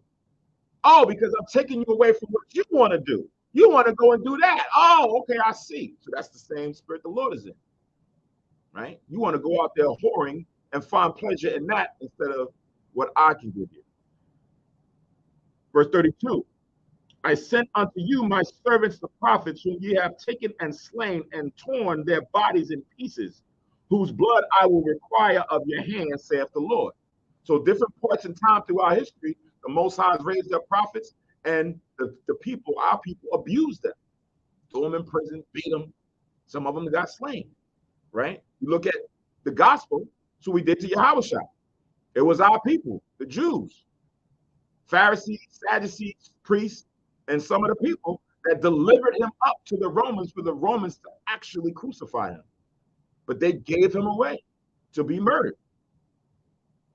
Same thing speaking about here. You go throughout the other countless prophets before and after the crucifixion of Yahushua, right? Peter and the rest of them died gruesome deaths. It says in verse 33, thus saith the Almighty Lord, your house is desolate, I will cast you out as the wind of stubble. Same thing the Lord said in Isaiah 1 and 7, right? That our place, I will say, everything is desolate. The nations come and occupy this. Let me read that real quick in Isaiah 1 and 7. It says, your country is desolate, your cities are burned with fire, Your land, strangers devour it in your presence, and it is desolate, as overthrown by strangers. So that's what the judgment of the Lord was. That because we were so disobedient, he would cause the heathens to come in, take over our land, persecute us, put us in prisons, put us in camps, enslave us, and do all kind of things, rape our women, all kind of things. In our presence, right there where we have no might or no power in our hand to do anything. Back in 2nd Esdras 1 and 34, 34, it says, and your children shall not be fruitful, for they have despised my commandment and done the thing that is evil before me. So the children that was going to come out of the generations, they would not be prosperous, right? They would not be prosperous. Like when we remember when we read in Exodus, the 20th chapter, I will visit you from the third to the fourth generation. Right? So if we sin in our generation, then we will not pass down the teaching of the Most High, then your children will be unfruitful. So that's where it was, from generation to generation. Repeating the cycle. Right. Verses 35. Your houses will I give to a people that shall come, which not having heard of me, yet shall believe me, to whom I have showed no signs, yet they shall do that I have commanded them. They have seen no prophets, yet they shall call their sin to remembrance and acknowledge them. So the children to come is where we at right now in this generation. We haven't seen those prophets to know Isaiah, Ezekiel, and all of those men. But having read and heard the words, we believe. How do we know? Let's go to 1 Peter, because it's going to say the same thing.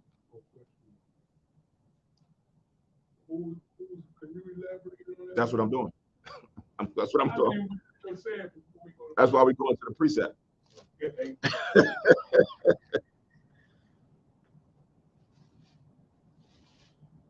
So 1 Peter chapter 1 and verse 7, right? Because it says that your houses or your places, your dwelling places, where is this? In the land of Israel, right? These people occupied these places in Israel. These people occupy a space with the Lord.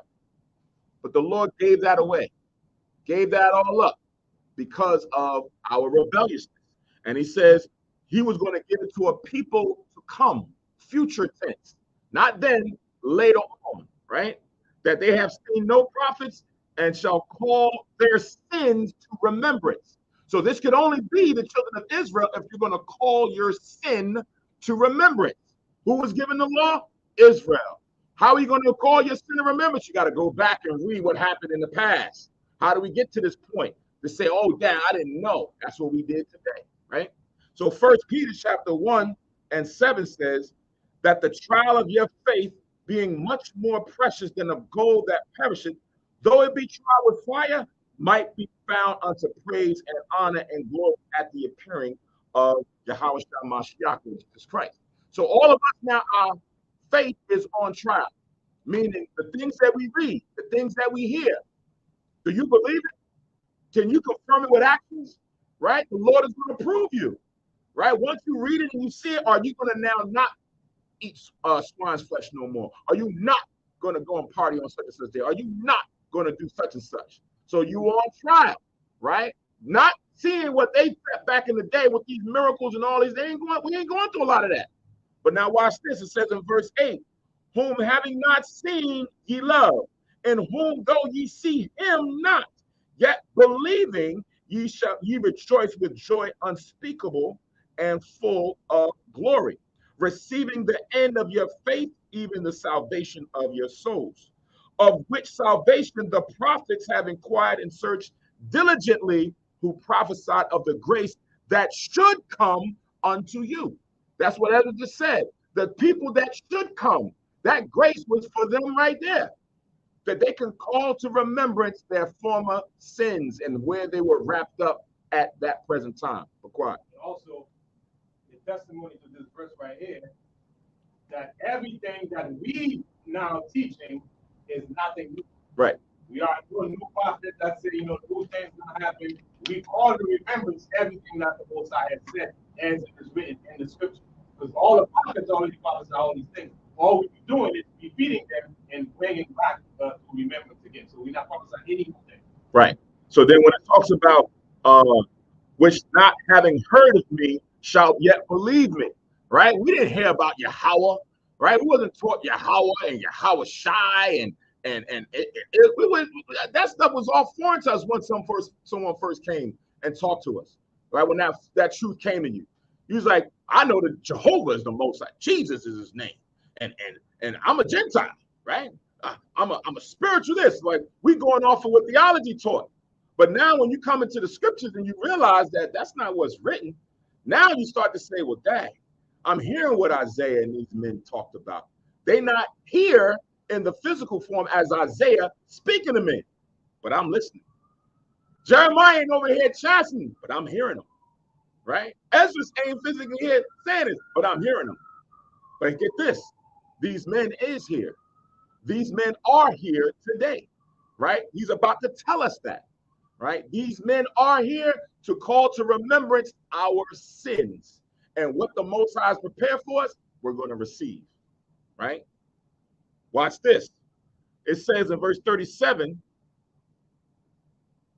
I take to witness the grace of the people to come, whose little ones rejoice in gladness, and though they have not seen me with bodily eyes, yet in spirit they believe the thing that I say. That's what we just said. We're not sitting here looking at Ezra, but we're reading what he wrote down and we believe in the thing that he said, the people to come. That's us today, right? Not seeing with bodily eyes, but we reading and we understanding what is going on. Now it says, and now, brother, behold what glory, and see the people that cometh from the east, right? So now we're talking about another group. See this people that is going to come.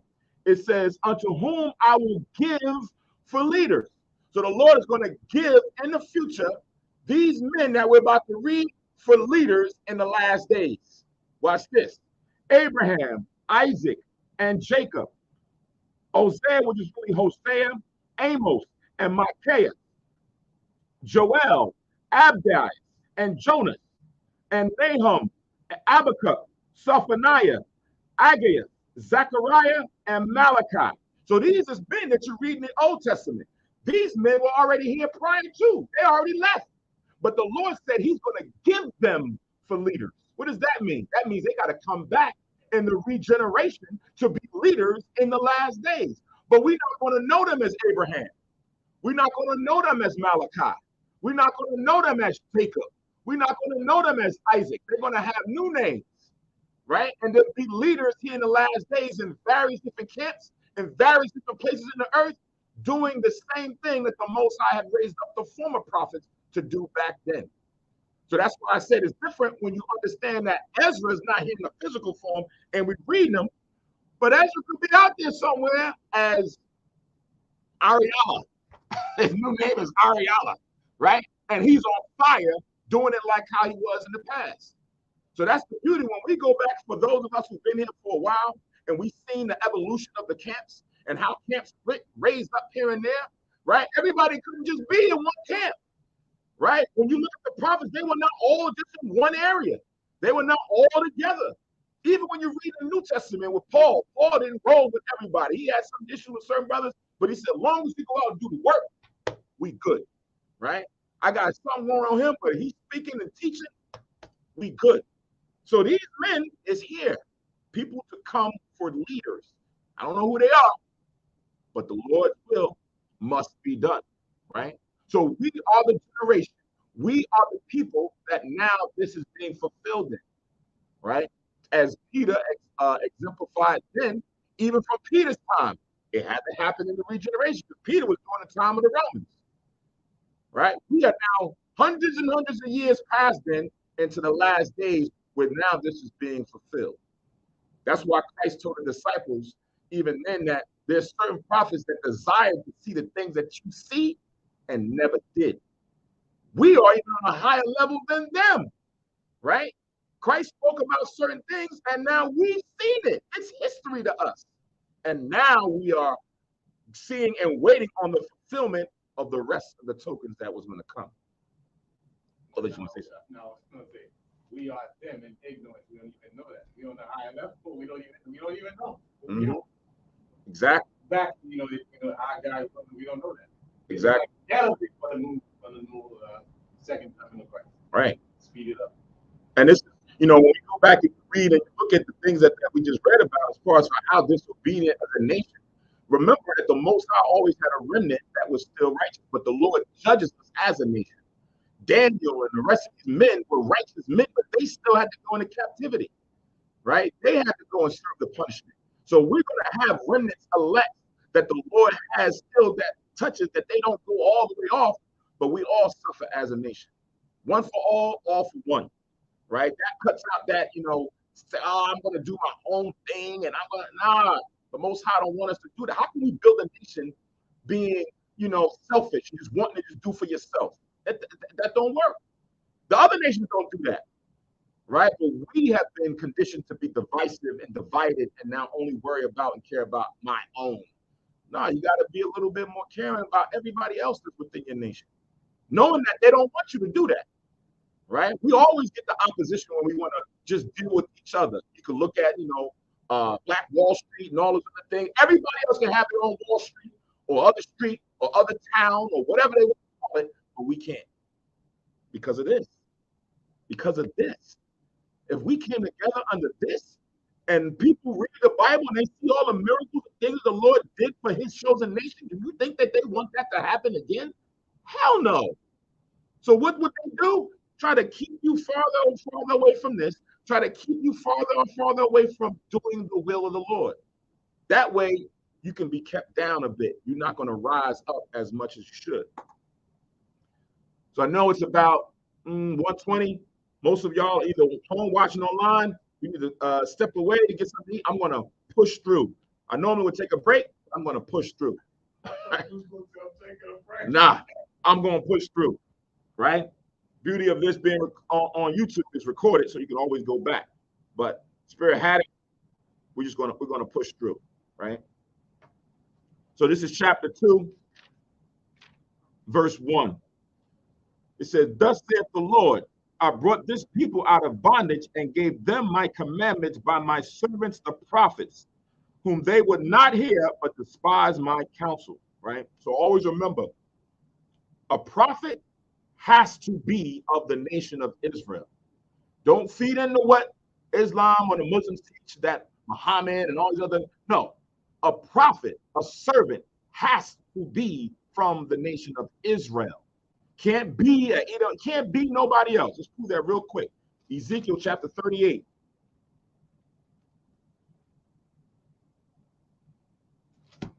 Ezekiel 38 and 17.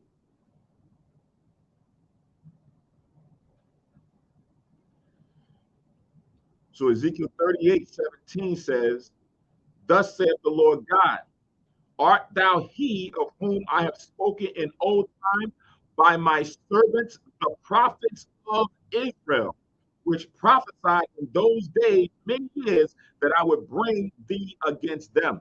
Right? So the prophets, the servants, are of the nation of Israel. Old Testament, New Testament, Apocrypha, any man that you read that's a prophet of the Most High is of the nation of Israel. Yeah, Amos 2:11. Amos 2:11. "And I raise up your sons for prophets, and your young men for Nazareth. For it is not even thus, O ye children of Israel, saith the Lord." Right. So again, the link of that in Ezekiel 38:17 is Amos 2:11 that says, "I raised up your sons for prophets and of your young men for Nazarites. Is it not even thus, O ye children of Israel, saith Yahweh?" Right? That is to kind of really weed through a lot of the nonsense that's being declared out there as far as for who can be a servant or who's going out there serving the Most High. According to the Lord, is the children of Israel. So if you come from the 12 tribes, then that is a position that you can hold. If you come from any of the other nations, by law, you can't do that, right? Even though you usurp authority, you own and have all these, but according to the scriptures, it has to be a son of the nation of Israel or a daughter of the nation of Israel to be a prophet or a prophetess. Thus saith the Lord. All right. Let's go back to 2nd Esdras chapter 2 and verse 1 again. Thus saith the Lord, I brought this people out of bondage and I gave them my commandments. But my servants the prophets, or by my servants the prophets, whom they would not hear, but despise my counsels. The mother that bare them said unto them, Go your way, ye children, for I am a widow and forsaken. I brought ye up with gladness, but with sorrow and heaviness have I lost you. For you have sinned before the Lord your God and done that thing that is evil before him. But what shall I now do unto you? I am a widow and forsaken. Go your way, O my children, and ask mercy of the Lord. As for me, O Father, I call upon thee for a witness over the mother of these children, which would not keep my covenant.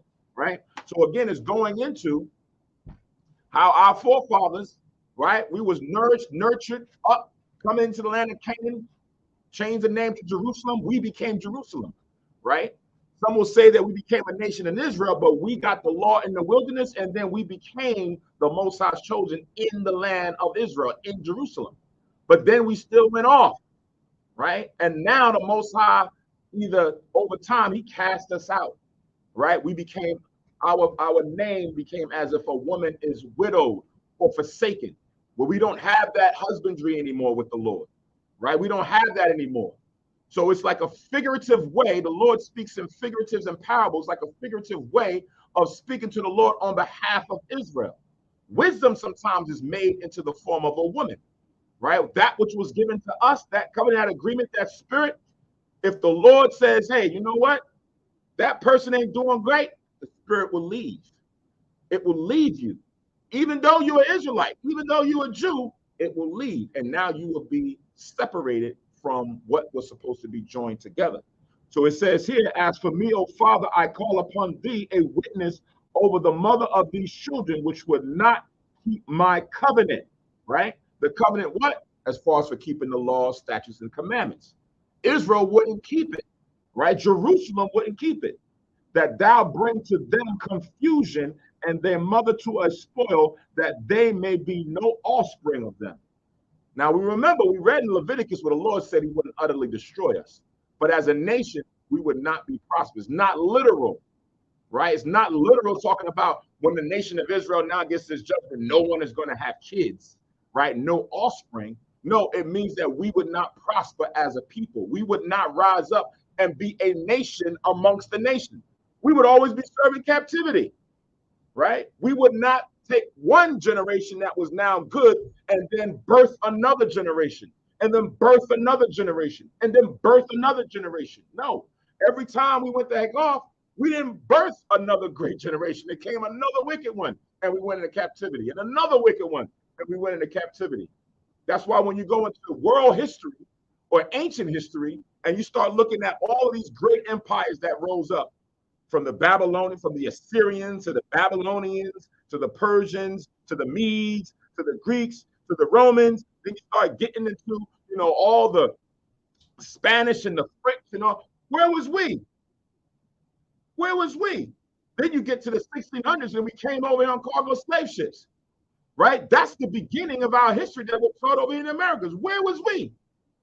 Where was our kingdom, right? We didn't birth no offsprings to now be in the Most High sight as a nation.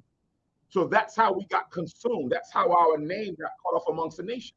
So now everybody has, oh yeah, we was in this empire and we was this kingdom and this. Now we grasping on Mansa Musa. Yeah, Mansa Musa, right? He was the greatest king that ever lived in Africa, right? That was it. We're grasping on that, right? But as a people that was now the chosen of the Lord, we would never continue to rise and be a kingdom amongst everyone else. And that's why it says, until that be destroyed. And to bring it out we bring one generation of wicked, one generation of wicked. Then wickedness will separate in our people, and then we become destroyed where we are now. Right.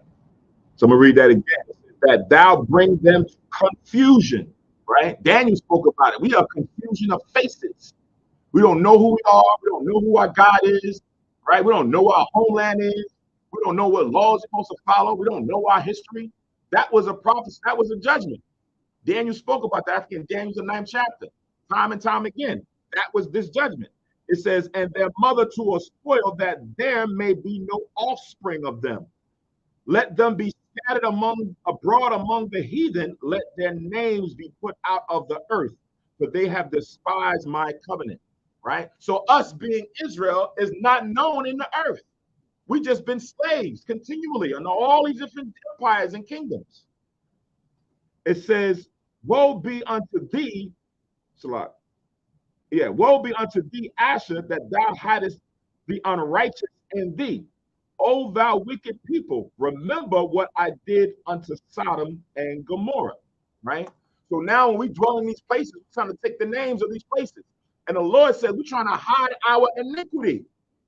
Remember what I did. You got all this Pride Festival stuff going on. I was watching the news this morning, and they was showing people on the cameras that in Philly, the people putting up flags and they catching people going up, but taking their flags, bringing it down, wrapping them up in the wall, and right. And they had like about 3 or 4 people. These was all Esau, by the way, but they had about 3 or 4 people that they was going and taking flags down, right? But then the spin on the news was like, come on, man, this is like, we got to accept everybody and so forth and so on and everything else. But the Lord said, don't you remember what I did to Sodom? If you Israel and you side with that, you don't remember what I did? You want to now be at one and not consider the judgment that had happened the 4th time and how it was on a grand scale, right? That whole area got decimated because of what lifestyle that they were living. And now here we are, right? Like it tells you in Revelation, the 11th chapter, spiritual Egypt, spiritual Sodom. You want to go side with that based on knowing this, right? That happened in Genesis 19 if you want to read about that. 23 to 25. But now verse 9, whose land lieth in clouds of pitch and heaps of ashes. Even so also will I do unto them that hear me not, saith the Almighty Lord. Thus saith the Lord unto Esdras, tell my people that I will give them the kingdom of Jerusalem, which I would not have given unto Israel, right? So now that separation between the northern kingdom and the southern kingdom is still here. Tell them that I would give them the kingdom. I wasn't going to give it to the northern kingdom because they was too much. I'll give it to y'all if y'all just repent. Y'all can get it. Y'all can get raised up. But it didn't happen, right? They gave up even the Messiah when the Messiah came. They gave up their salvation, right? It says, their glory also will I take unto me and give these the everlasting tabernacles which I have prepared for them. They shall have the tree of life for an ointment of sweet savor. They shall neither labor nor be weary. We went into a class a few weeks ago or a couple months ago about the tree of life and what that deals with, how that pertains to the nation of Israel and the commandments and the spirit and everything that comes with it. Right? All of that pertains to us, to be a tree rooted in this knowledge, right? By waters that's going to allow us to flourish and become great fruit.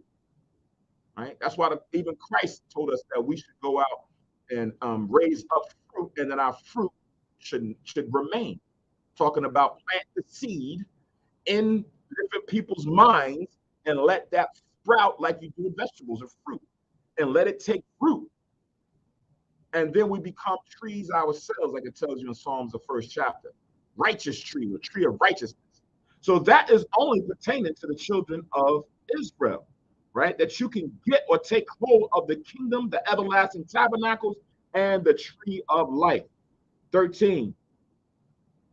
Go and ye shall receive, pray for a few days unto you, that they may be shortened. The kingdom is already prepared for you.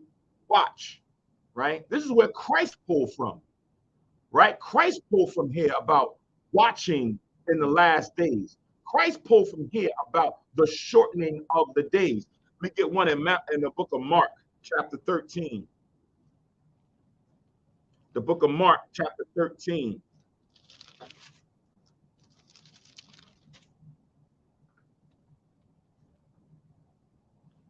Mark 13.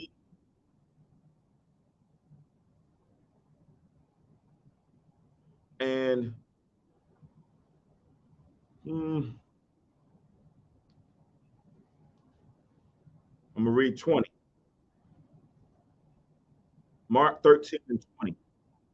It says, and except that the Lord had shortened those days, no flesh be saved, but for the elect's sake, the remnant, the chosen, whom he have chosen, he have shortened the days.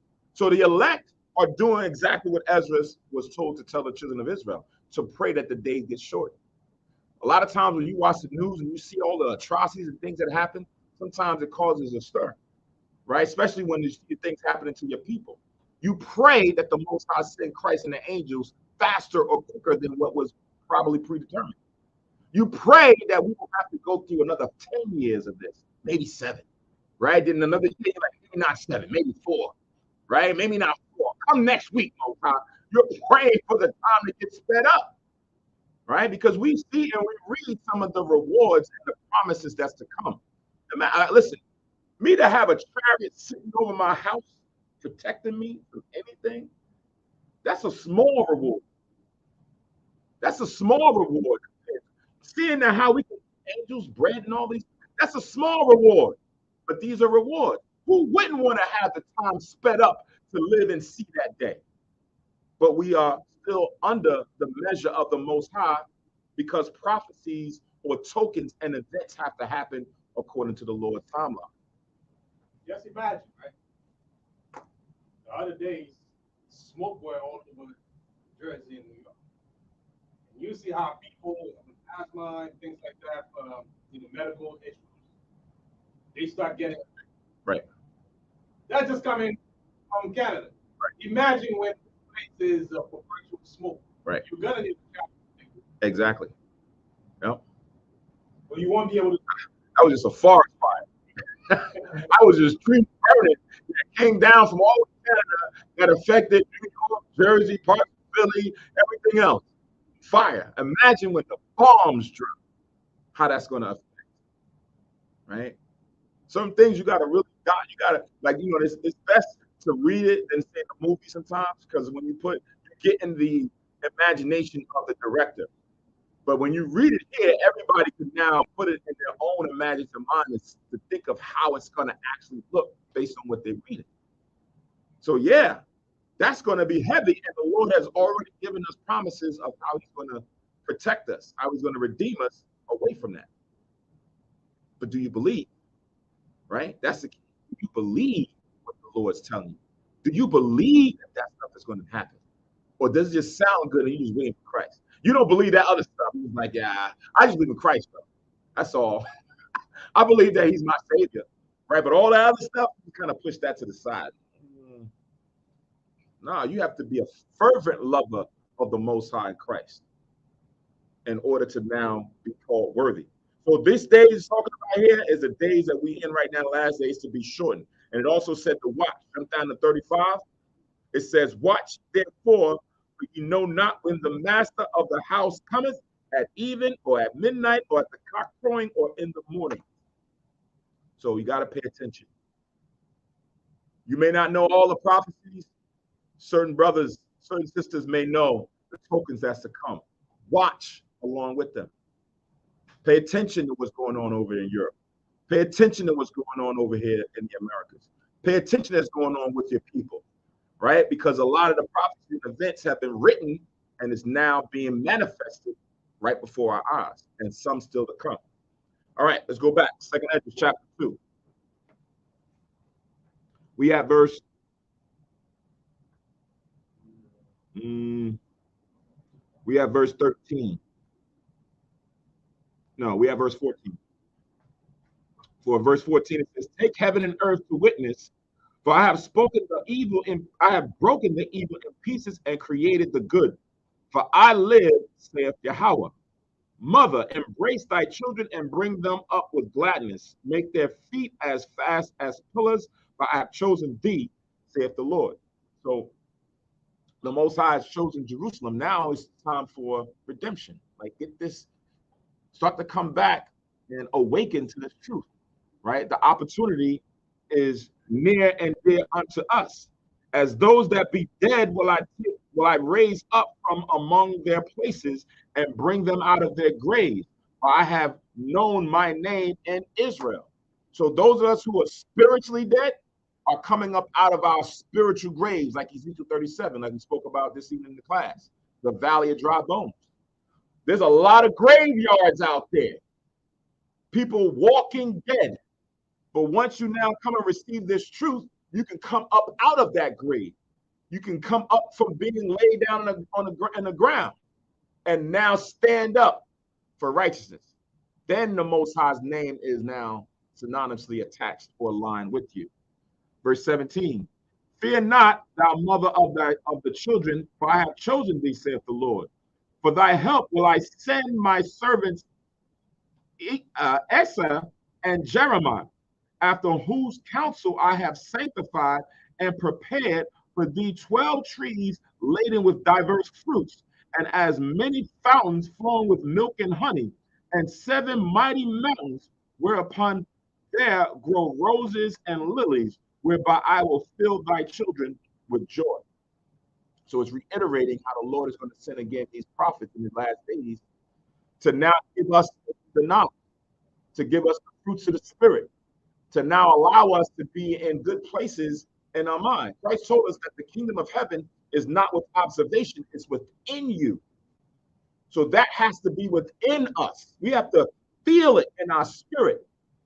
When we come to a new moon, if it's 2 brothers there, I still feel that I'm in the happy place with the Most High, even if it's 5,000, right? If you're home by yourself and you're watching on the line and you're saying, yo, I'm doing this, I don't have a lot of people around me, just know that the Most High still has others that's like you, that's doing the same thing, and that he's watching over. And also remember, the Most High is your biggest audience.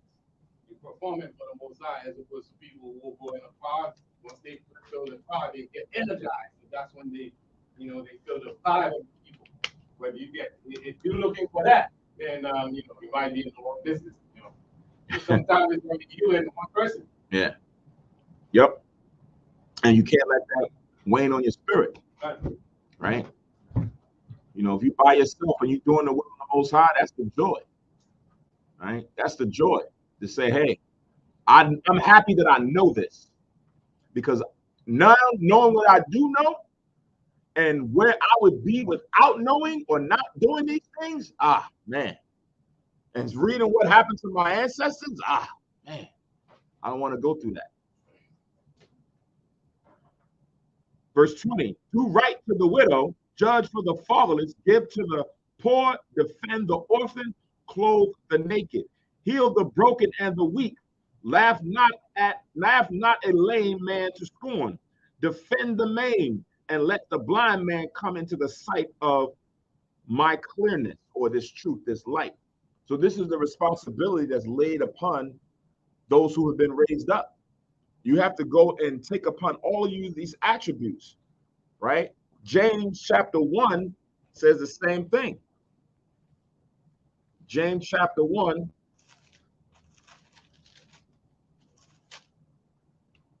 and 27.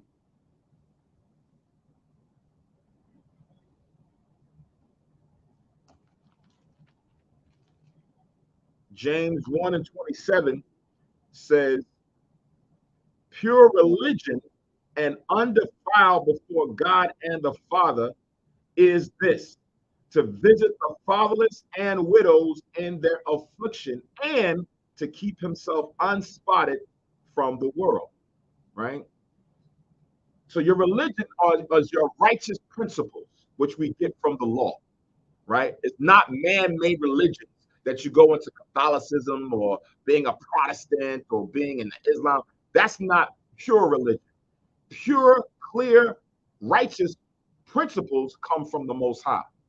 And it says, and undefiled before power and the Father is this, to visit the fatherless, those who don't know the Most High, right? Those who have now lost track of the Father, and the widows, those who've been separated from their husband, which is Yahweh Shah.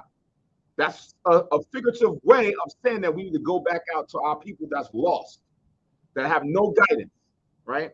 In their affliction, while they're going through all this hell that's going on out there, right? Whether self-imposed upon us with your own people or even what the nations do.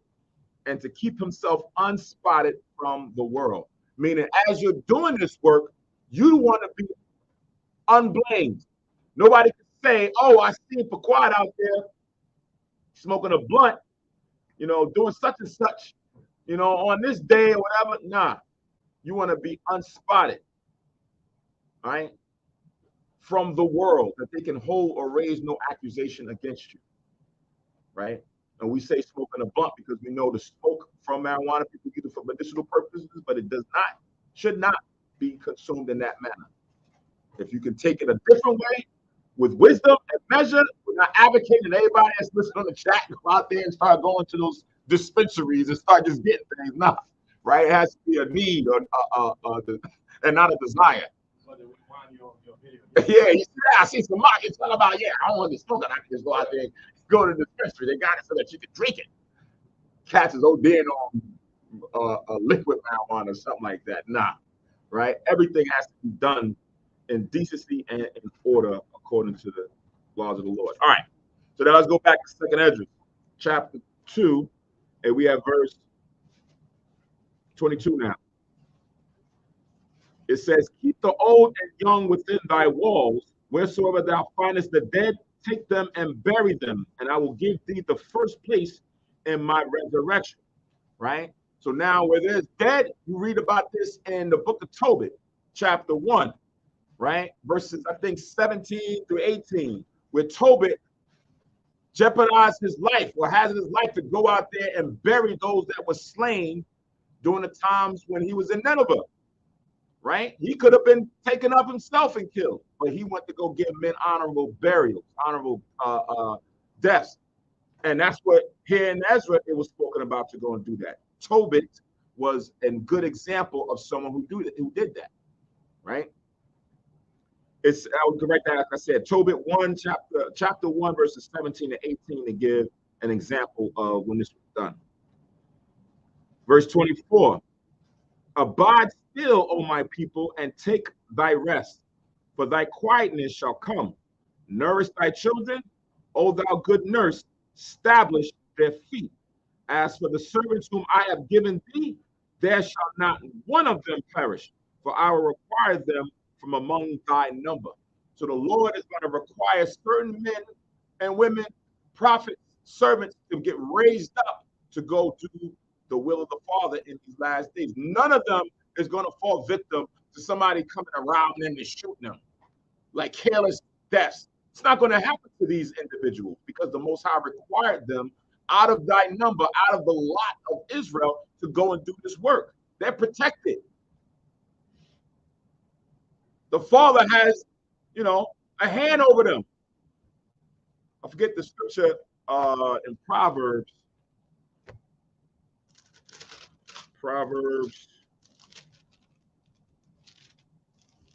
11 and 8, right? This will be synonymous with these individuals in these days. Proverbs 11 and 8, it says, the righteous is delivered out of trouble, and the wicked cometh in his stead, right? So if you got one of these individuals the Lord says is going to come up, the prophets, they protected. Not one of them is going to perish from the work that they need to do, right? So the Lord can now see trouble or have trouble that's going on, and a prophet coming in or a righteous individual coming in and cause them to get taken out of the way. And then here come a wicked individual that's not going to fall because that was their fate or their judgment. You may not know this, but you got to walk with that confidence. If you're doing the will of the Father, the Most High got you. Don't tempt the Lord, right? You want to go out there and be like, man, I'm an Israelite, I got this. You walking, it's a whole gang infested area or whatever you want to walk through like you invincible. like the Most High. Nah, now you're tempting the Lord, right? Because wisdom says don't even go over there, right? Wisdom says keep your behind home, right? That's what wisdom teaches you in the scriptures, not to stick out your chest and think you're Superman who just walk through anything. Nah.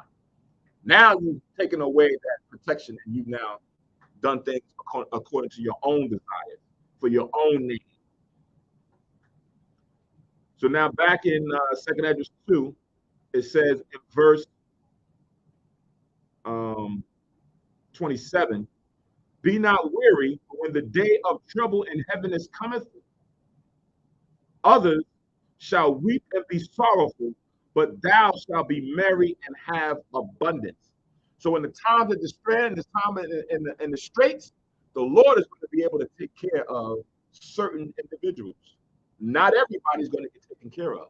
Not everybody's going to receive that mercy or grace. Go to Isaiah chapter 65.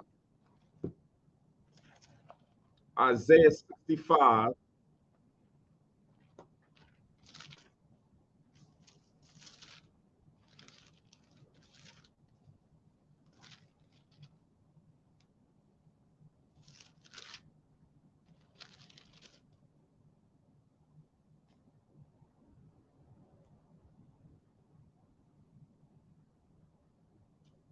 I'm going to read from verse 12. So Isaiah 65 and 12 says, therefore will I number you to the sword, and ye shall all bow down to the slaughter, because when I called, you did not answer. When I spake, you did not hear, but did evil before mine eyes, and did choose that wherein I delighted not. Therefore, thus saith the Lord God, behold, my servants shall eat, but ye shall be hungry. Behold, my servants shall drink, but ye shall be thirsty. Behold, my servants shall rejoice, but ye shall be ashamed. Behold, my servants shall sing for joy of heart, but ye shall cry for sorrow of heart, and shall howl for vexation of spirit, right? So there's a distinction of the servants of those who are trying to do the will of the Father against those who do not or choose not to. There's going to be a different type of thing going on, just like when we was in Egypt and the Egyptians was going through all that turmoil, but it never came to Goshen what the children of Israel was going through. We didn't get water turned to blood. We didn't get the lice. We didn't get all the locusts. That only happened to them. The Lord is going to do the same thing even within Israel.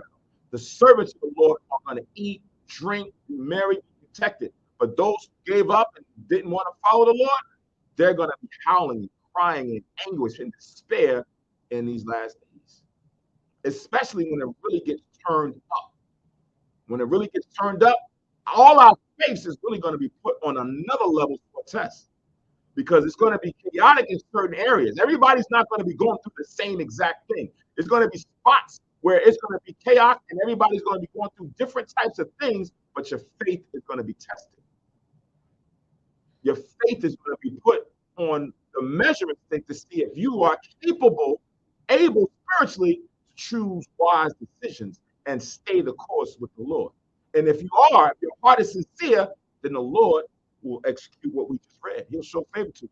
He'll give you that manna like he did when we was in the wilderness. You're going to eat, you're going to drink. But do you believe that they actually got manna back then? Do you believe that they actually got quails? Because if you doubt, if you think it's just something that was written and you can't fathom it, then that's not going to happen for you. Be quiet. I usually look at things in the business. I usually look at things in business. I usually look at things from the business perspective. Right. We're not reading verse 17, when we were reading up. The Most High does everything for his name's sake. And you know when you business, you create a brand. You have choices. The brand is not doing good. It's either you kill it or you make sure you make it perfect. Right. And this is where we are. We are carrying the Most High's name. Everything that he's doing is to protect his reputation. So he's giving us all this thing. So if his name is on it, and we gonna be alive, we gotta be the best of the best. Right. Or we gotta get refurbished in the kingdom. Right. So that's pretty much where we are. Right. Yep. No corruption in an incorruptible kingdom. This is the right. I forgot this scripture in Ezekiel, where the Lord likens the nation to different types of metal, like how you sometimes put the metal in the fire and you separate the bad parts of the metal, you put the pure metal. Man, there's a certain, I forgot what the scripture is, but he likened Israel to that, where he's separating out the good from the bad, right? Most it's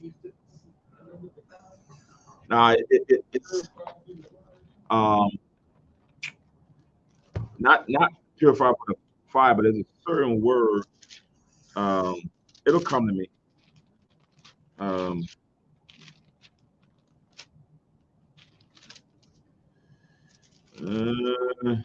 I know it's in Ezekiel, but it's dealing with different metals or different things, and I don't want to say in my mind I'm thinking of refuse, but it's not the refuse. It'll come to me. But let's read on. This is chapter 2 and verse. I'm gonna read 27. I think I stopped that. It says, "Be not weary, for when the day of trouble and heaviness cometh, others shall weep and be sorrowful, but thou shalt be merry and have abundance. The heathen shall envy thee, but they shall be able to do nothing against thee, saith the Lord." So when the Lord starts raising us up and they start seeing that the Lord is working with them, working with us, they're going to be envious, right? That's what you read about later on when they realize that how they mistreated us, the Lord's chosen, then they're going to be in anguish and distress. But there's nothing they can do at that time. It's over. It's a wrap, right? That time that they had to make things right is past now. And they can't come and get upset and do something to us to harm us because the Lord is protecting us. Verse 29, "My hand shall cover thee so that thy children shall not see hell or destruction."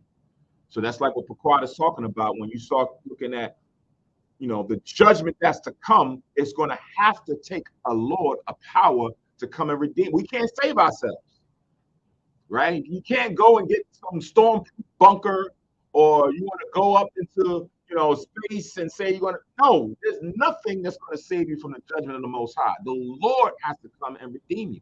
The Lord has to come and protect you. If you put your trust or your faith in something else other than the Lord, then you're not protected, right? You might have a gun, right? Some brothers got guns and everything else. The gun is not your ultimate protector. That's why when we read the Maccabees, it says that Judas put no weapon or sword to heart or to mind, even though he went and fought with a sword or a weapon, meaning he knew that the sword or the weapon was not going to give him the victory. It was going to be the Most High that was going to control the whole thing. So whatever you have, don't think that thing is going to deliver you. The Lord is going to deliver you. Ba'ashem, right? The Lord is going to deliver you. You might use that as a tool. You might use that as a weapon, a bat, whatever. You may just use words, right? You can talk this thing through, but it's the Most High that's going to deliver you. Verse 30. Verse 30. "Be joyful, O thou mother, with thy children, for I will deliver thee, saith the Lord. Remember thy children that sleep, for I shall bring them out of the sides of the earth and show mercy unto them, for I am merciful, saith the Lord Almighty." Right? So you have us all scattered throughout the ends of the earth, right? Whether still here or whether even already transitioned, the Lord is going to redeem all of us. He's going to bring us all back for that glorious redemption with the Lord and the angels. 32. "Embrace thy children until I come and show mercy unto them, for my wells run over and my grace shall not fail." Right? It's like it's saying, the water runneth over, my cup runneth over. Right? That's what the Lord is saying, that his mercy runneth over for Israel, especially them that want to come back and repent. Right? If you are a righteous individual that still slip and fall here and there, the Most High's mercy is definitely going to be shown to you. But if you are a person that just doesn't care, the Lord's patience is minimal, right? The Most High can take you out even before Christ and the angels come, in a gruesome manner, gruesome fashion, right? Death is death, but the Lord's judgment that He puts upon you and what you are doing is now what's going to carry your name, right? Because 90 some odd percent, 98%, 99% of the people that have come through the earth have all physically died. Few, a couple here and there was resurrected. There may have been other men or women that have been resurrected that's not written in the scriptures, but most people die. But it's how you die. Was it a righteous death or was it a wicked death? Was you standing for a truth and honor, or were you going out there just dealing with some nonsense? I see people go out there, they want to fight and just, they go get a woman brought her 2 daughters to go fight another girl, young kids, and wind up the 2 daughters got killed, shot. The mother ran away. She brought her daughters to go fight this girl, and the girl pulled out and shot both of them dead, and the mother ran away. Now she got to sit there and say to herself, damn, what did I do? I could have just let that go. Right? I could have said, what was you doing? Leave it alone. Don't even deal with them. Call the police, whatever. Nah, you wanted to go get into the, and you got what you're looking for. Right? So some things, if you in that space, that's what you're going to get. If you in here, meaning in this truth, not physically in the room, but if you in this truth, you got to use wisdom to navigate your way through this world, or else you're going to get caught up. It says in verse 33, I, Esdras, received a charge of the Lord upon the Mount Horeb, that I should go unto Israel. But when I came unto them, they set me at naught and despised the commandment of the Lord. Same thing that happened in Ezekiel, the 3rd chapter. The Lord warned Ezekiel that, listen, I'm going to send you to Israel. That's a rebellious house, stiff-necked. Had I sent you to any other nation, they would listen, but not your people. Your people don't want to hear it, man. They want to follow every other thing. So you can read down Ezekiel 3 and 7 that links directly with this. Verse 34, and therefore I say unto you, O heathen, that hear and understand, look for your shepherd. See, again, same thing, right? Because like in Matthew chapter 7, when the Israelite disciples asked if Christ was going to go among the Gentiles and teach the Gentiles, the word Gentiles means heathen, a nation of strangers. So now here it says, and therefore I say unto you, O heathen, that hear and understand, look for your shepherd, and he shall give you everlasting rest. For he's nigh at hand that shall come in the end of the world. So now if you read that literally with no context, with no precepts, as we went through the last chapter, you would think that that's talking about the actual heathen. Not realizing that even starting from the Greeks, we had to change our names, follow their customs forcefully. Today we known as the heathen's name, right? Hispanic, right? We get names put us upon us by the heathen as a people. But in the last days, we're supposed to be going and looking for the shepherd, because the shepherd is coming soon to come in the last days, right? It says, be ready for the reward of the kingdom, for the everlasting light shall shine upon you forevermore, right? Be ready for the kingdom. How do you be ready for the kingdom? How do you be ready for the kingdom?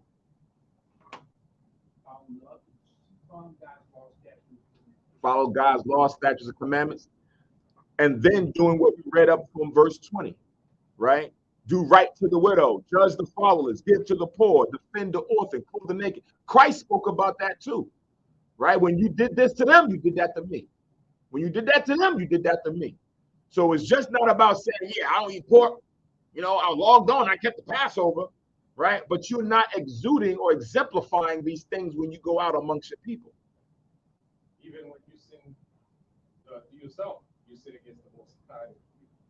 Everything you got to do with sin, you sin against anything that you was sinning is against the Most High, because you're not your own. Right. Exactly. So read that again, 35. Be ready to the reward of the kingdom. For the everlasting light shall shine upon you forevermore.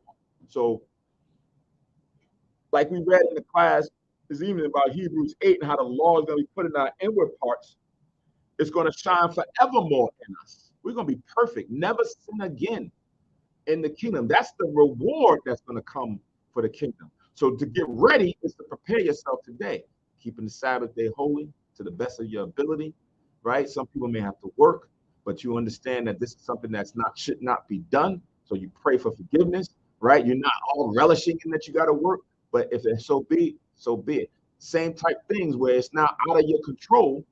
You now recognize that, but still pray and still work towards greater things. Verse 36, flee the shadow of this world, receive the joyfulness of your glory. I testify my Savior openly, right? So when it says flee the shadow of this world is the same thing that talks about in Romans 12. To flee the shadow of this world means that you don't follow what the world does, right?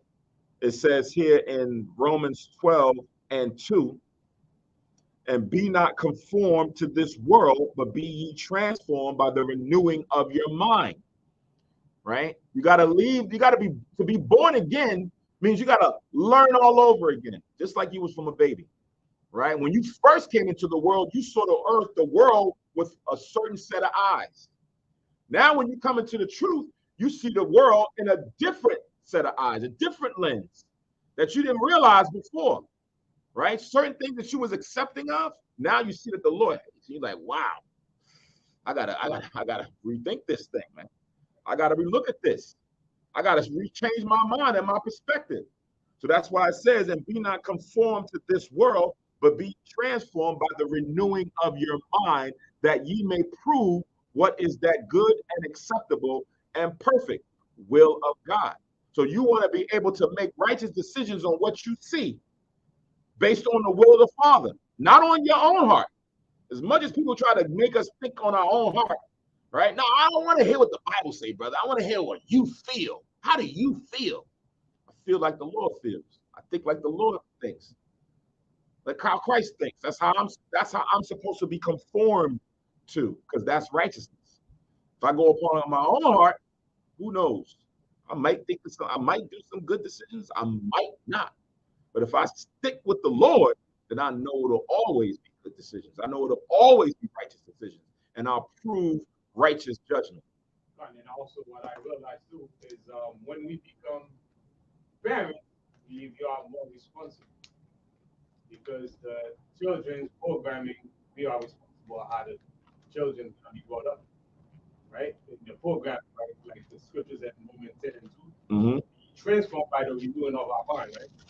If the Most High didn't show favor at some point to show us the truth, if it was left to our parents to pass down the truth, we probably would never get it.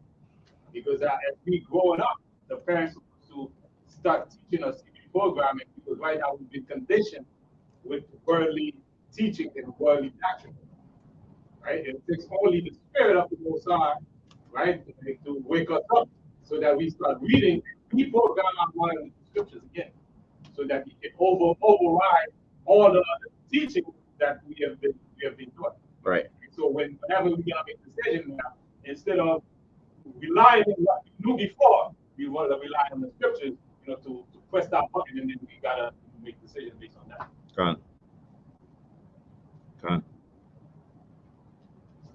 So we have verse 37. We're almost down the home stretch.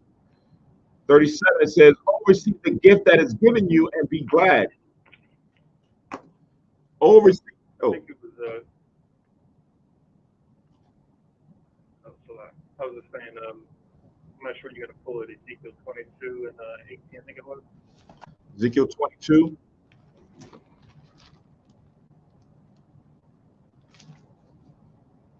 Oh, yes, the water. Yes, I'm going to hold that one for the end. That's the verse that I wanted. The water. So let's finish up. Second Esdras chapter 2 and that verse 36. No, 37. It says, "Oh, receive the gift that is given you and be glad. giving thanks unto him that hath called you to the heavenly kingdom.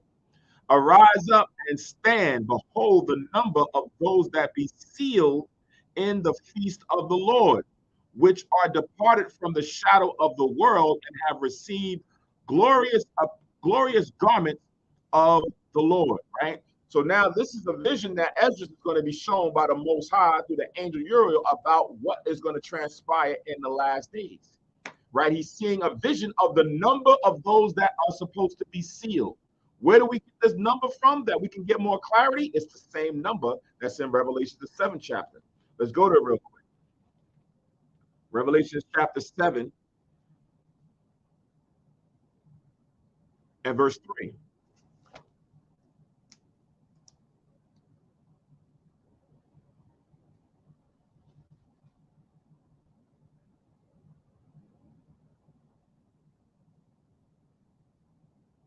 Revelation 7 and 3. It says, saying, hurt not the earth, neither the sea, nor the trees, till we have sealed the servants of our God in their foreheads. So when it says here in Esdras about arise and stand and behold the number of those that be sealed in the feast of the Lord, is talking about when Christ comes back, right? So here the number is going to get a certain aspect of the number, but you're not going to get the complete number, right? It says, I have heard the number of them which were sealed, and there were sealed 144,000 of all the tribes of the children of Israel.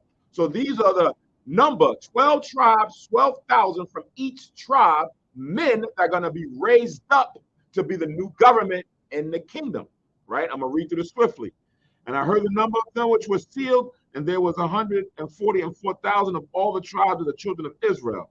Of the tribe of Judah was sealed 12,000. Of the tribe of Reuben was sealed 12,000. Of the tribe of Gad was sealed 12,000. Of the tribe of Asher was sealed 12,000. Of the tribe of Naphtali was sealed 12,000. Of the tribe of Manasseh was sealed 12,000. Of the tribe of Simeon was sealed 12,000. Of the tribe of Levi was sealed 12,000. Of the tribe of Issachar was sealed 12,000. Of the tribe of Zebulun was sealed 12,000. Of the tribe of Joseph was sealed 12,000. Of the tribe of Benjamin was sealed 12,000. Right? So now when you look at Joseph, usually Joseph, Ephraim, and Manasseh are intertwined. If you see Joseph and Manasseh, that means Ephraim is Joseph. If you see Joseph and Ephraim, that means Joseph is Manasseh, usually when you see that throughout Scripture. But these are the 12 tribes that are now to be sealed in the last days, 144,000. Now, is that it? It says, verse 9, and after this I beheld, and lo, a great multitude, which no man could number, of all nations and kindreds and people and tongues, stood before the throne and before the Lamb, clothed with white robes and palms in their hands. Right? So now when people read this, they saying, oh, see, that's the other nations. Sure, Israel's going to be there, but that's the other nations because they couldn't number them. Right? But now here in Esdras is now speaking about the same thing that John the Revelator is seeing, and he's now specifically saying that this is Zion, right? It's not Zion and the other nations. He's seeing the same thing, but it's Zion as a whole that you cannot number, right? When it's talking about them coming out of nations and kindreds and peoples and tongues, it's the same thing that you read in Acts, the 2nd chapter, at the Feast of the Pentecost or the Feast of Weeks, when our people came out of all nations and kindreds and tongues, speaking their languages and doing all these things, but these were Jews that came back, right? We'll read that, and then we're going to finish up in 2nd Esdras. Let's go to Acts chapter 2. Let's go to Acts chapter 2 to link to what we just read in 7 and 9.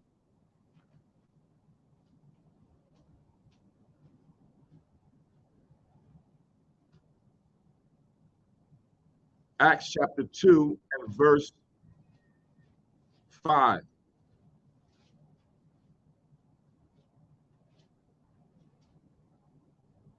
It says, and there were dwelling at Jerusalem Jews, devout men out of every nation under heaven. Right? So these men came out of all the nations at the time of the Pentecost to come back to Jerusalem to keep the Pentecost. Now, when this was noised abroad, the multitude came together and were confounded, because that every man heard them speak in his own language or tongue. When you speak about tongues, it's talking about language, right? So they were listening, and they were like, yo, these guys are speaking that language, these guys are talking this language, these guys are talking that language, and everybody is able to comprehend and understand what each one is saying. How is that? Because the Lord put a spirit on them where they're able to hear different languages, but understand. And they were all amazed and marveled one to another, because and one to another, behold, are not all these which speak Galileans?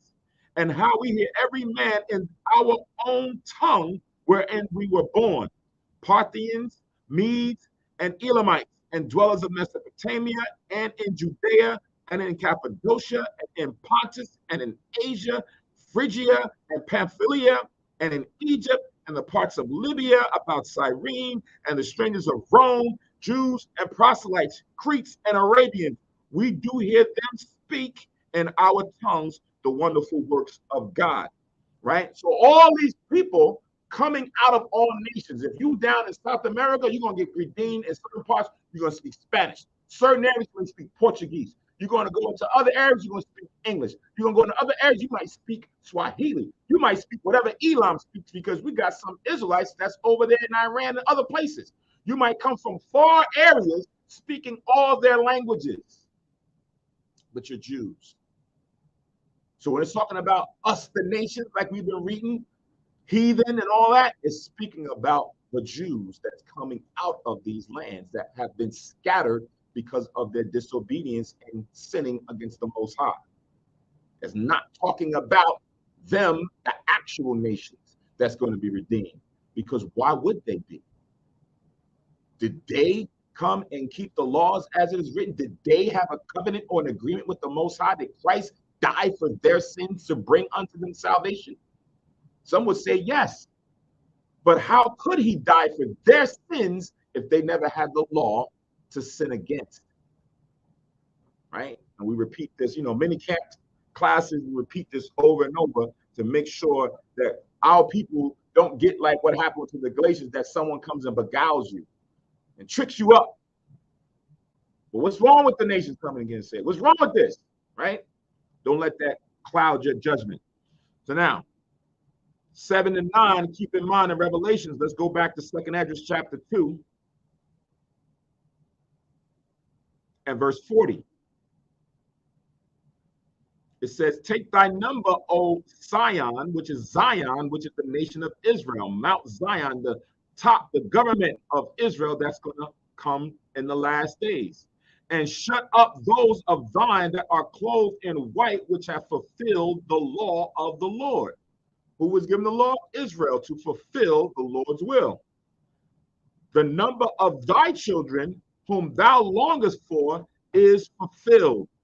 Beseech or beg the power of the Lord, that thy people, which have been called from the beginning, may be hallowed. So again, this is only talking about the children of thy people, the children of Israel, that's now going to be hallowed in the last days. Same thing that John is saying here in Revelation. Watch what Ezra says. Verse 42. I, Ezra, saw upon the Mount Zion a great people whom I could not number, and they all praise the Lord with songs. So Israel, like it tells you in Hosea chapter 1, that we read the last two verses in chapter 1 of Hosea, is a people that's the sand of the sea, like the stars of heaven. You can't count them. Even though they be right before your eyes, you can't count them. They are innumerable to count. Where you think they not, that's where they at. Right? When you thought that they wasn't, that's who they are. So it says again, whom I could not number, and they all praise the Lord with songs. And in the midst of them, there was a young man of high stature, taller than all the rest, and upon every one of their heads he set crowns, and was more exalted, which I marveled at greatly. So in the vision, Ezra, not knowing what he's seeing a great multitude of Israelites getting crowns put in their head, but he saw a young man, right, who was greatly exalted, high stature, right? He's talking about Yahushua. So Yahushua, Either he's just taller than everybody, or he's going to manifest himself where he's going to be above everybody. High stature, exalted above all, meaning most respect is going to be shown to him. People will reverence this man that's putting these crowns on. And he was marveling, not at the people that was getting the crowns. That's great. That was a good thing. But the guy that was putting it on their heads, who is that guy? Right? It says, so I asked the angel and said, Sir, what are these?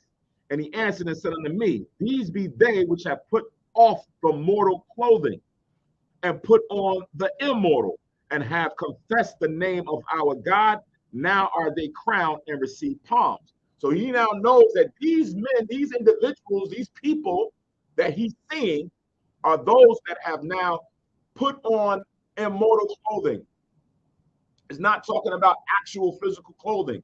It's spiritual, because it started in the spirit to even wear garments, to have garments with fringes on, right? That's the complete law that makes you immortal if you do it to the T, right? That's when you become incorruptible. So that's what he's talking about. These are the ones who've done this trial to go out there and fight, keep the law. They've been honored now, right? They're now made immortal in the kingdom. The law is put in their inward parts. It says, Then said I unto the angel, What young person is it that crowneth them and giveth them palms in their hands, right? Who was that young man? Because remember, Yahweh was but 33 when he, around 33 years old when he passed, or what was transitioned to taken up. Who's that guy? Uriel or angel that's putting that on them? Got something, man. It says, so he answered and said unto me, It is the Son of power, the Son of the Most High God, whom they have confessed in the world. Then began I greatly to commend them that stood so stiffly for the name of the Lord. Commended them greatly. Kum Yasrala. Esdras is doing us all in the spirit, because he's not physically there. He's just seeing it. Wow, those man. That's great, man. That's what we got to look forward to. So Esdras was seeing what was going on, and he was seeing what was going to happen in the end. He might have seen himself, and he didn't know it. He could have seen himself standing there and didn't know it. Right? Be quiet. Just want to read this as we were reading Acts, and they were mentioning those people, Lacedaemonians and all these people. Show that even those are Jews. And I'm putting First Maccabees 12. One instances where they mention the Lacedaemonians. First Maccabees chapter 12, verse 21. First Maccabees 12 and 21. And it says, It is found in writing that the Lacedaemonians and Jews are brethren, and that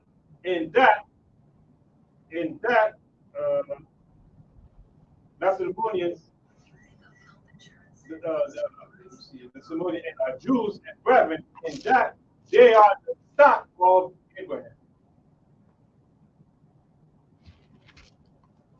Right.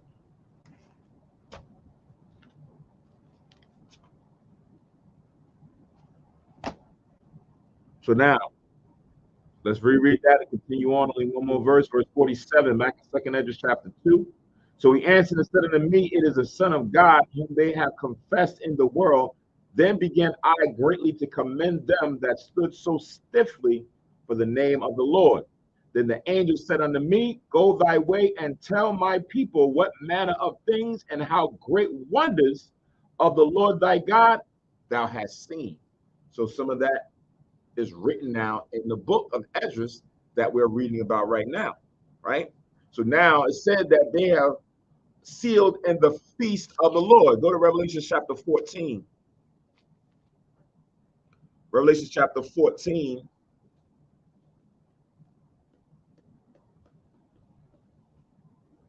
And verse 1.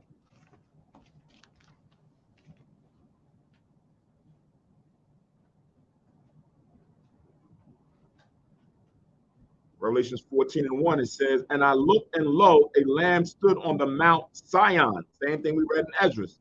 And with him 144,000, having his father's name written in their foreheads.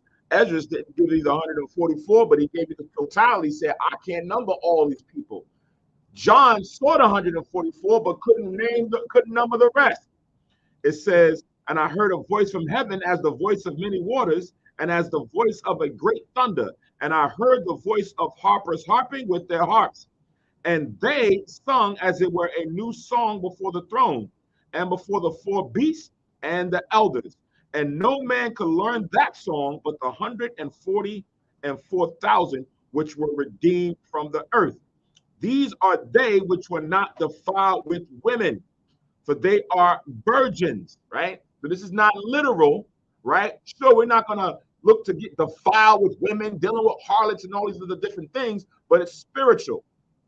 It's first spiritual. We're not going to go out there and deal with all types of spiritual wickedness, right? We're not going to go out there and deal with spiritual fornication, because when it says, for they are virgins, the 144,000 that's going to be redeemed ain't all men that never had a wife or anything before, right? It's speaking about spiritual, meaning once you came into this truth and you was cleaned up from all the other idolatry that you did, Isaiah chapter 1, that we read this evening, how the Lord is going to take your sins, though they be like scarlet, and he's going to make them like snow, right? He's going to make it like wool, meaning he's now purged that out.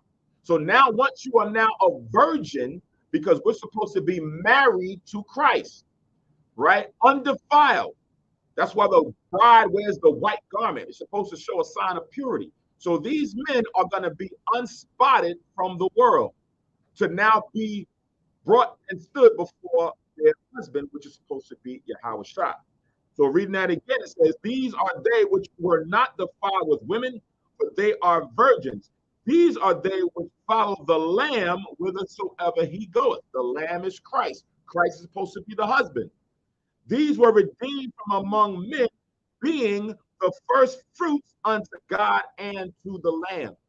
So now when you look at what's synonymous with these men, they were like the first fruits that you read about in Leviticus, the 23rd chapter, when it comes to the feast of the first fruits.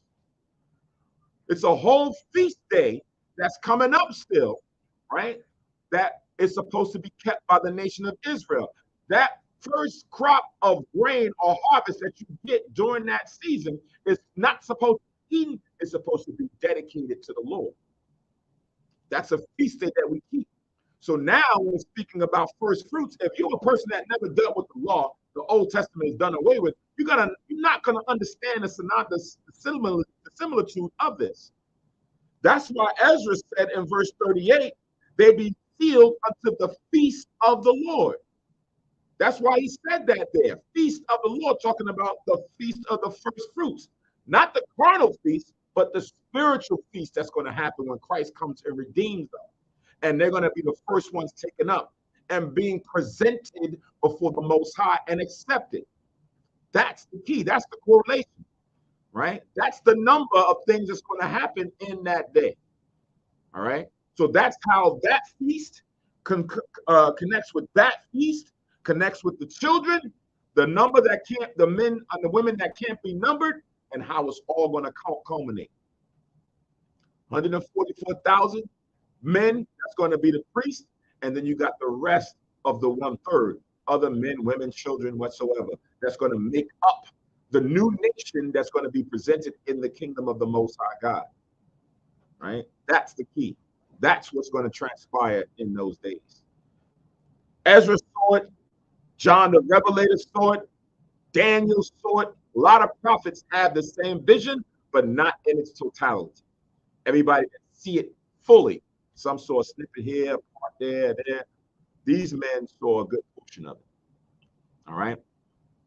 So Kahan Nabiyah was gracious enough to remind me of that precept that I was looking for in Exodus, Ezekiel chapter 22.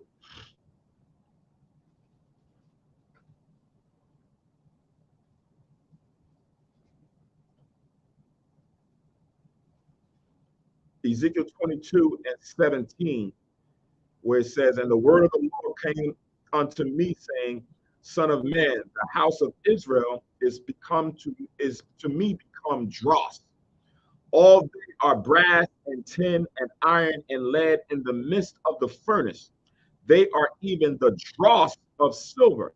So the dross is like the refuse of the silver. Like when you got gold or silver or precious metal and you put it to the fire, you're trying to separate out the pure silver from the refuse, all the added elements into it. That's like the dross. So now Israel is not that pure gold anymore. It's not like that pure silver anymore. It's become the waste. That's how the Lord is likening it. We want to come back to being that pure metal, that pure gold, that pure silver that we read about in First Peter's, and not becoming refuse or waste. All right, that's what I was looking for to go on what we was talking about before. The water. Who was that precept for?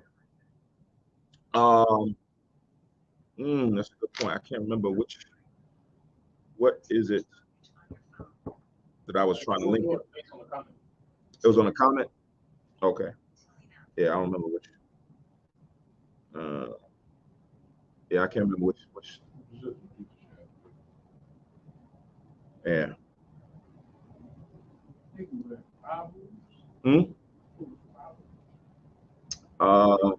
I can't remember the top of my head now. Spirit don't. Yeah, how should I say the spirit listed and it goes here and I don't know where it went. Before you want to say something? Or Kabar. On where you said, like you said, the other nations. You talking about the heathen, really say that other number which you couldn't count was everybody. You said, wait, again. I didn't hear the first part. After he mentioned 144,000, then he talked about a number which yeah. Right. Now you saying, is that in verse 42 of second entrance that shows you that it was Israel? That's what you're saying, confirmed that was Israel he was talking about? Correct. And you can link that with Hosea.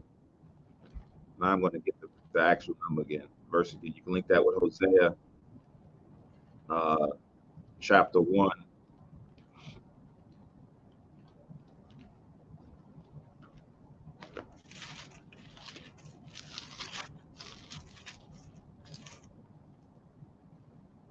And verse 10.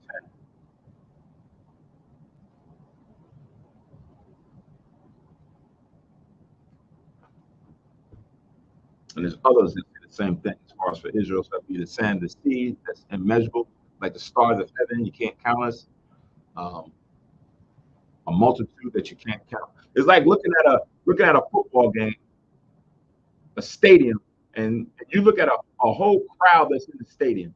Normally, a crowd that's in the stadium holds about, depending on the size of the stadium, somewhere between 20, 30, some 50,000 people in a stadium, like a football stadium, or some even like 60 or 70, the real large one, like you're looking at some of these soccer stadiums that's across the world. That's not even 144, right? So if you imagine if you had 144,000 people in one stadium and you looked at that from like an aerial view, that's a lot of people. This is almost double what you see at a normal NFL game, right?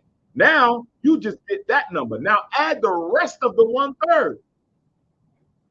You add the rest of the 1/3. That's too much to even count just within the stadium, and you can do it because it's a finite number of seats. If every seat is filled and you know how many seats you done created, then yeah, you can count that number.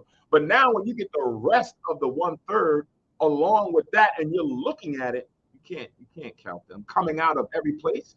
You got some people coming out of Europe. You got some people coming out of the Pacific down there in the islands, in the Polynesian islands. You got some coming out of Asia. You got some coming out of UK and Great Britain. You got some coming out. It's too much. It's a lot, and they got different dress and everything. You're looking at them like, yo, what the heck is this? It's a whole bunch of people, man. I can't make heads or tails of this. So that's what John and Ezra and the other prophets saw in certain visions. Be quiet. Yeah, you're right. At the same time, the number that's going to be destroyed is going to be more than that. The 2/3 is going to be even more than that.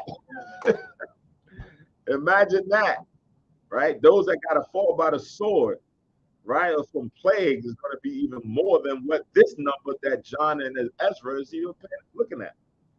Put that in the heart. That's bad. Yeah. All right. So that concludes today's Sabbath service lesson. Most High's will, everybody got the precepts. If there's more clarity that needs to be given during for what we read, please write down your questions. Please write down your questions. Please write down the precepts that you need more clarity on and bring it to the Tuesday or Friday class. If it's something that is itching you that you can't wait, you can text brothers and we'll try to answer them, you know, either text message or on a phone call. Next week, we will be, give me 1 second. Next week, Sabbath service lesson, 2 Samuel.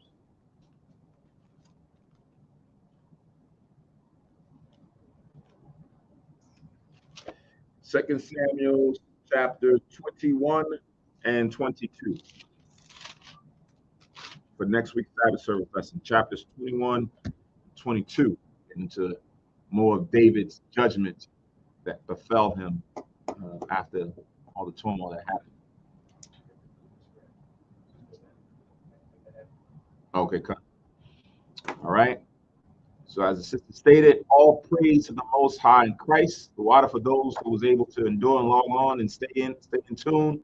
I know we went a little long, but I wanted to just bear through, just keep the spirit going. I don't want to break it up. Sometimes I will, but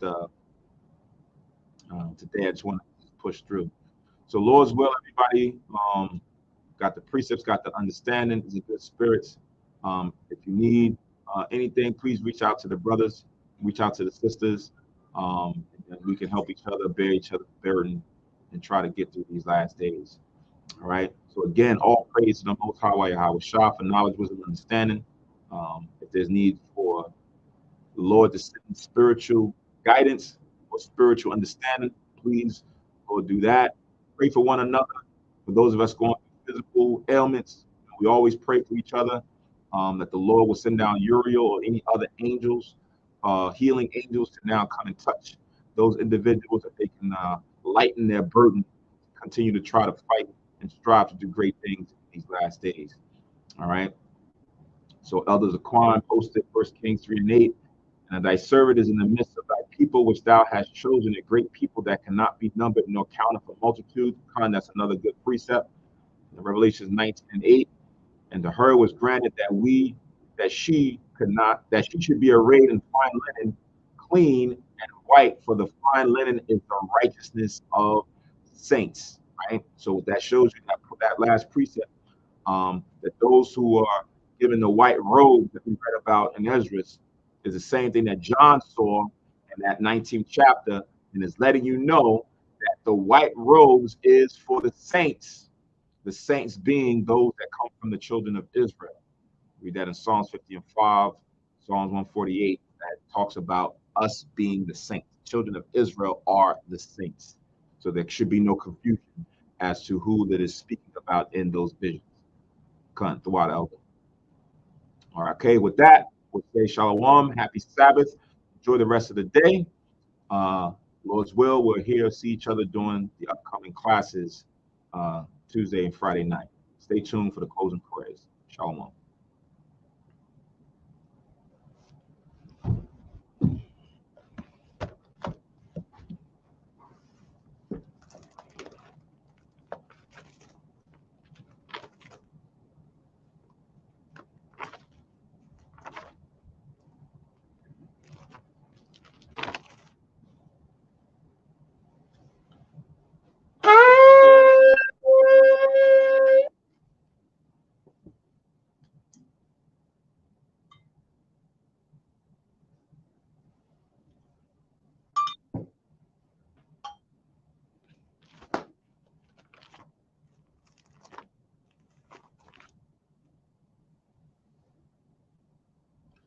Barak Yahweh, Hashem Yahweh Shah, Asherah, Nawa, Parya, Agape, Tuara Aman, La Yahweh, Hashem Yahweh Shah, Hath, Yasha Allah.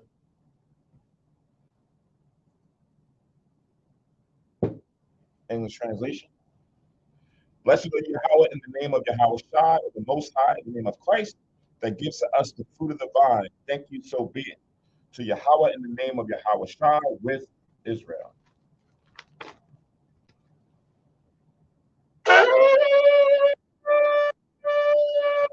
I model up and run your washing up, stand and face Jerusalem. For those that's on the line, you always want to, especially those of us on the East Coast, you always want to try to find where the sun rises. The sun rises in the east, so wherever you are positioned in your household, if you know where the sun comes up, that's where you want to face towards for the prayers. All right, and then closing prayer. Yahweh, Bahashem, Yahweh Shai, Baba Kushai, Shammai, Lanawa, Aitha, Yum Yun, Aitha, Shalat, Mayaka Allah, Waha Alahayim, Tazwadakim, La, Shamal Isle, Barak, Rapah, Magun, Wahakaziyat, Banya, Yasha Allah, Washalat, Lanawa, Rabium, Akamah, Rabium, Ta'aith, Rabium, Bayana, Rabium, Sabalomba, Rabium, Amawan, Rabium, Aqua, Rabium, Ahabium, Rabium, Agana, Rakhanaya, Wasalat, Kal, Kata Ayamnawa, Lahaakim, Wa'akiwa, Wayasha'ala, Thum Yad, Wa'iwalam, Ba'asham, Yahawashai, Thawada, Aman. All right, English translation. Yahweh, in the name of Yahweh Shai, please listen to us now, right now. Send Michael and the righteous powers of angels to watch over, bless, heal, protect, and make strong the children of Israel. And send to us much wisdom, much knowledge, much understanding, much patience, much faith, much brotherhood, much love, much spiritual protection, and forgive all our sins for the brothers and sisters in Israel, always and forever. In the name of Yahweh Shai, thank you, so be it. Four corners prayer. Yahweh, Bahashem, Yahweh Shai, Barak Nawa, Wayasha Allah, Wabat Yasaporian, Shema, Yasharallah, Yahweh, Allah, Yahweh. All right, English translation. Yahweh, in the name of Yahweh Shai, bless us and Israel in the house of books or the schools. And Deuteronomy 64, hear, O Israel, the Lord our power is one power. Again, we'll say Shalom, happy Sabbath, peace and blessings to the brothers and sisters. Enjoy the rest of the day. Wow.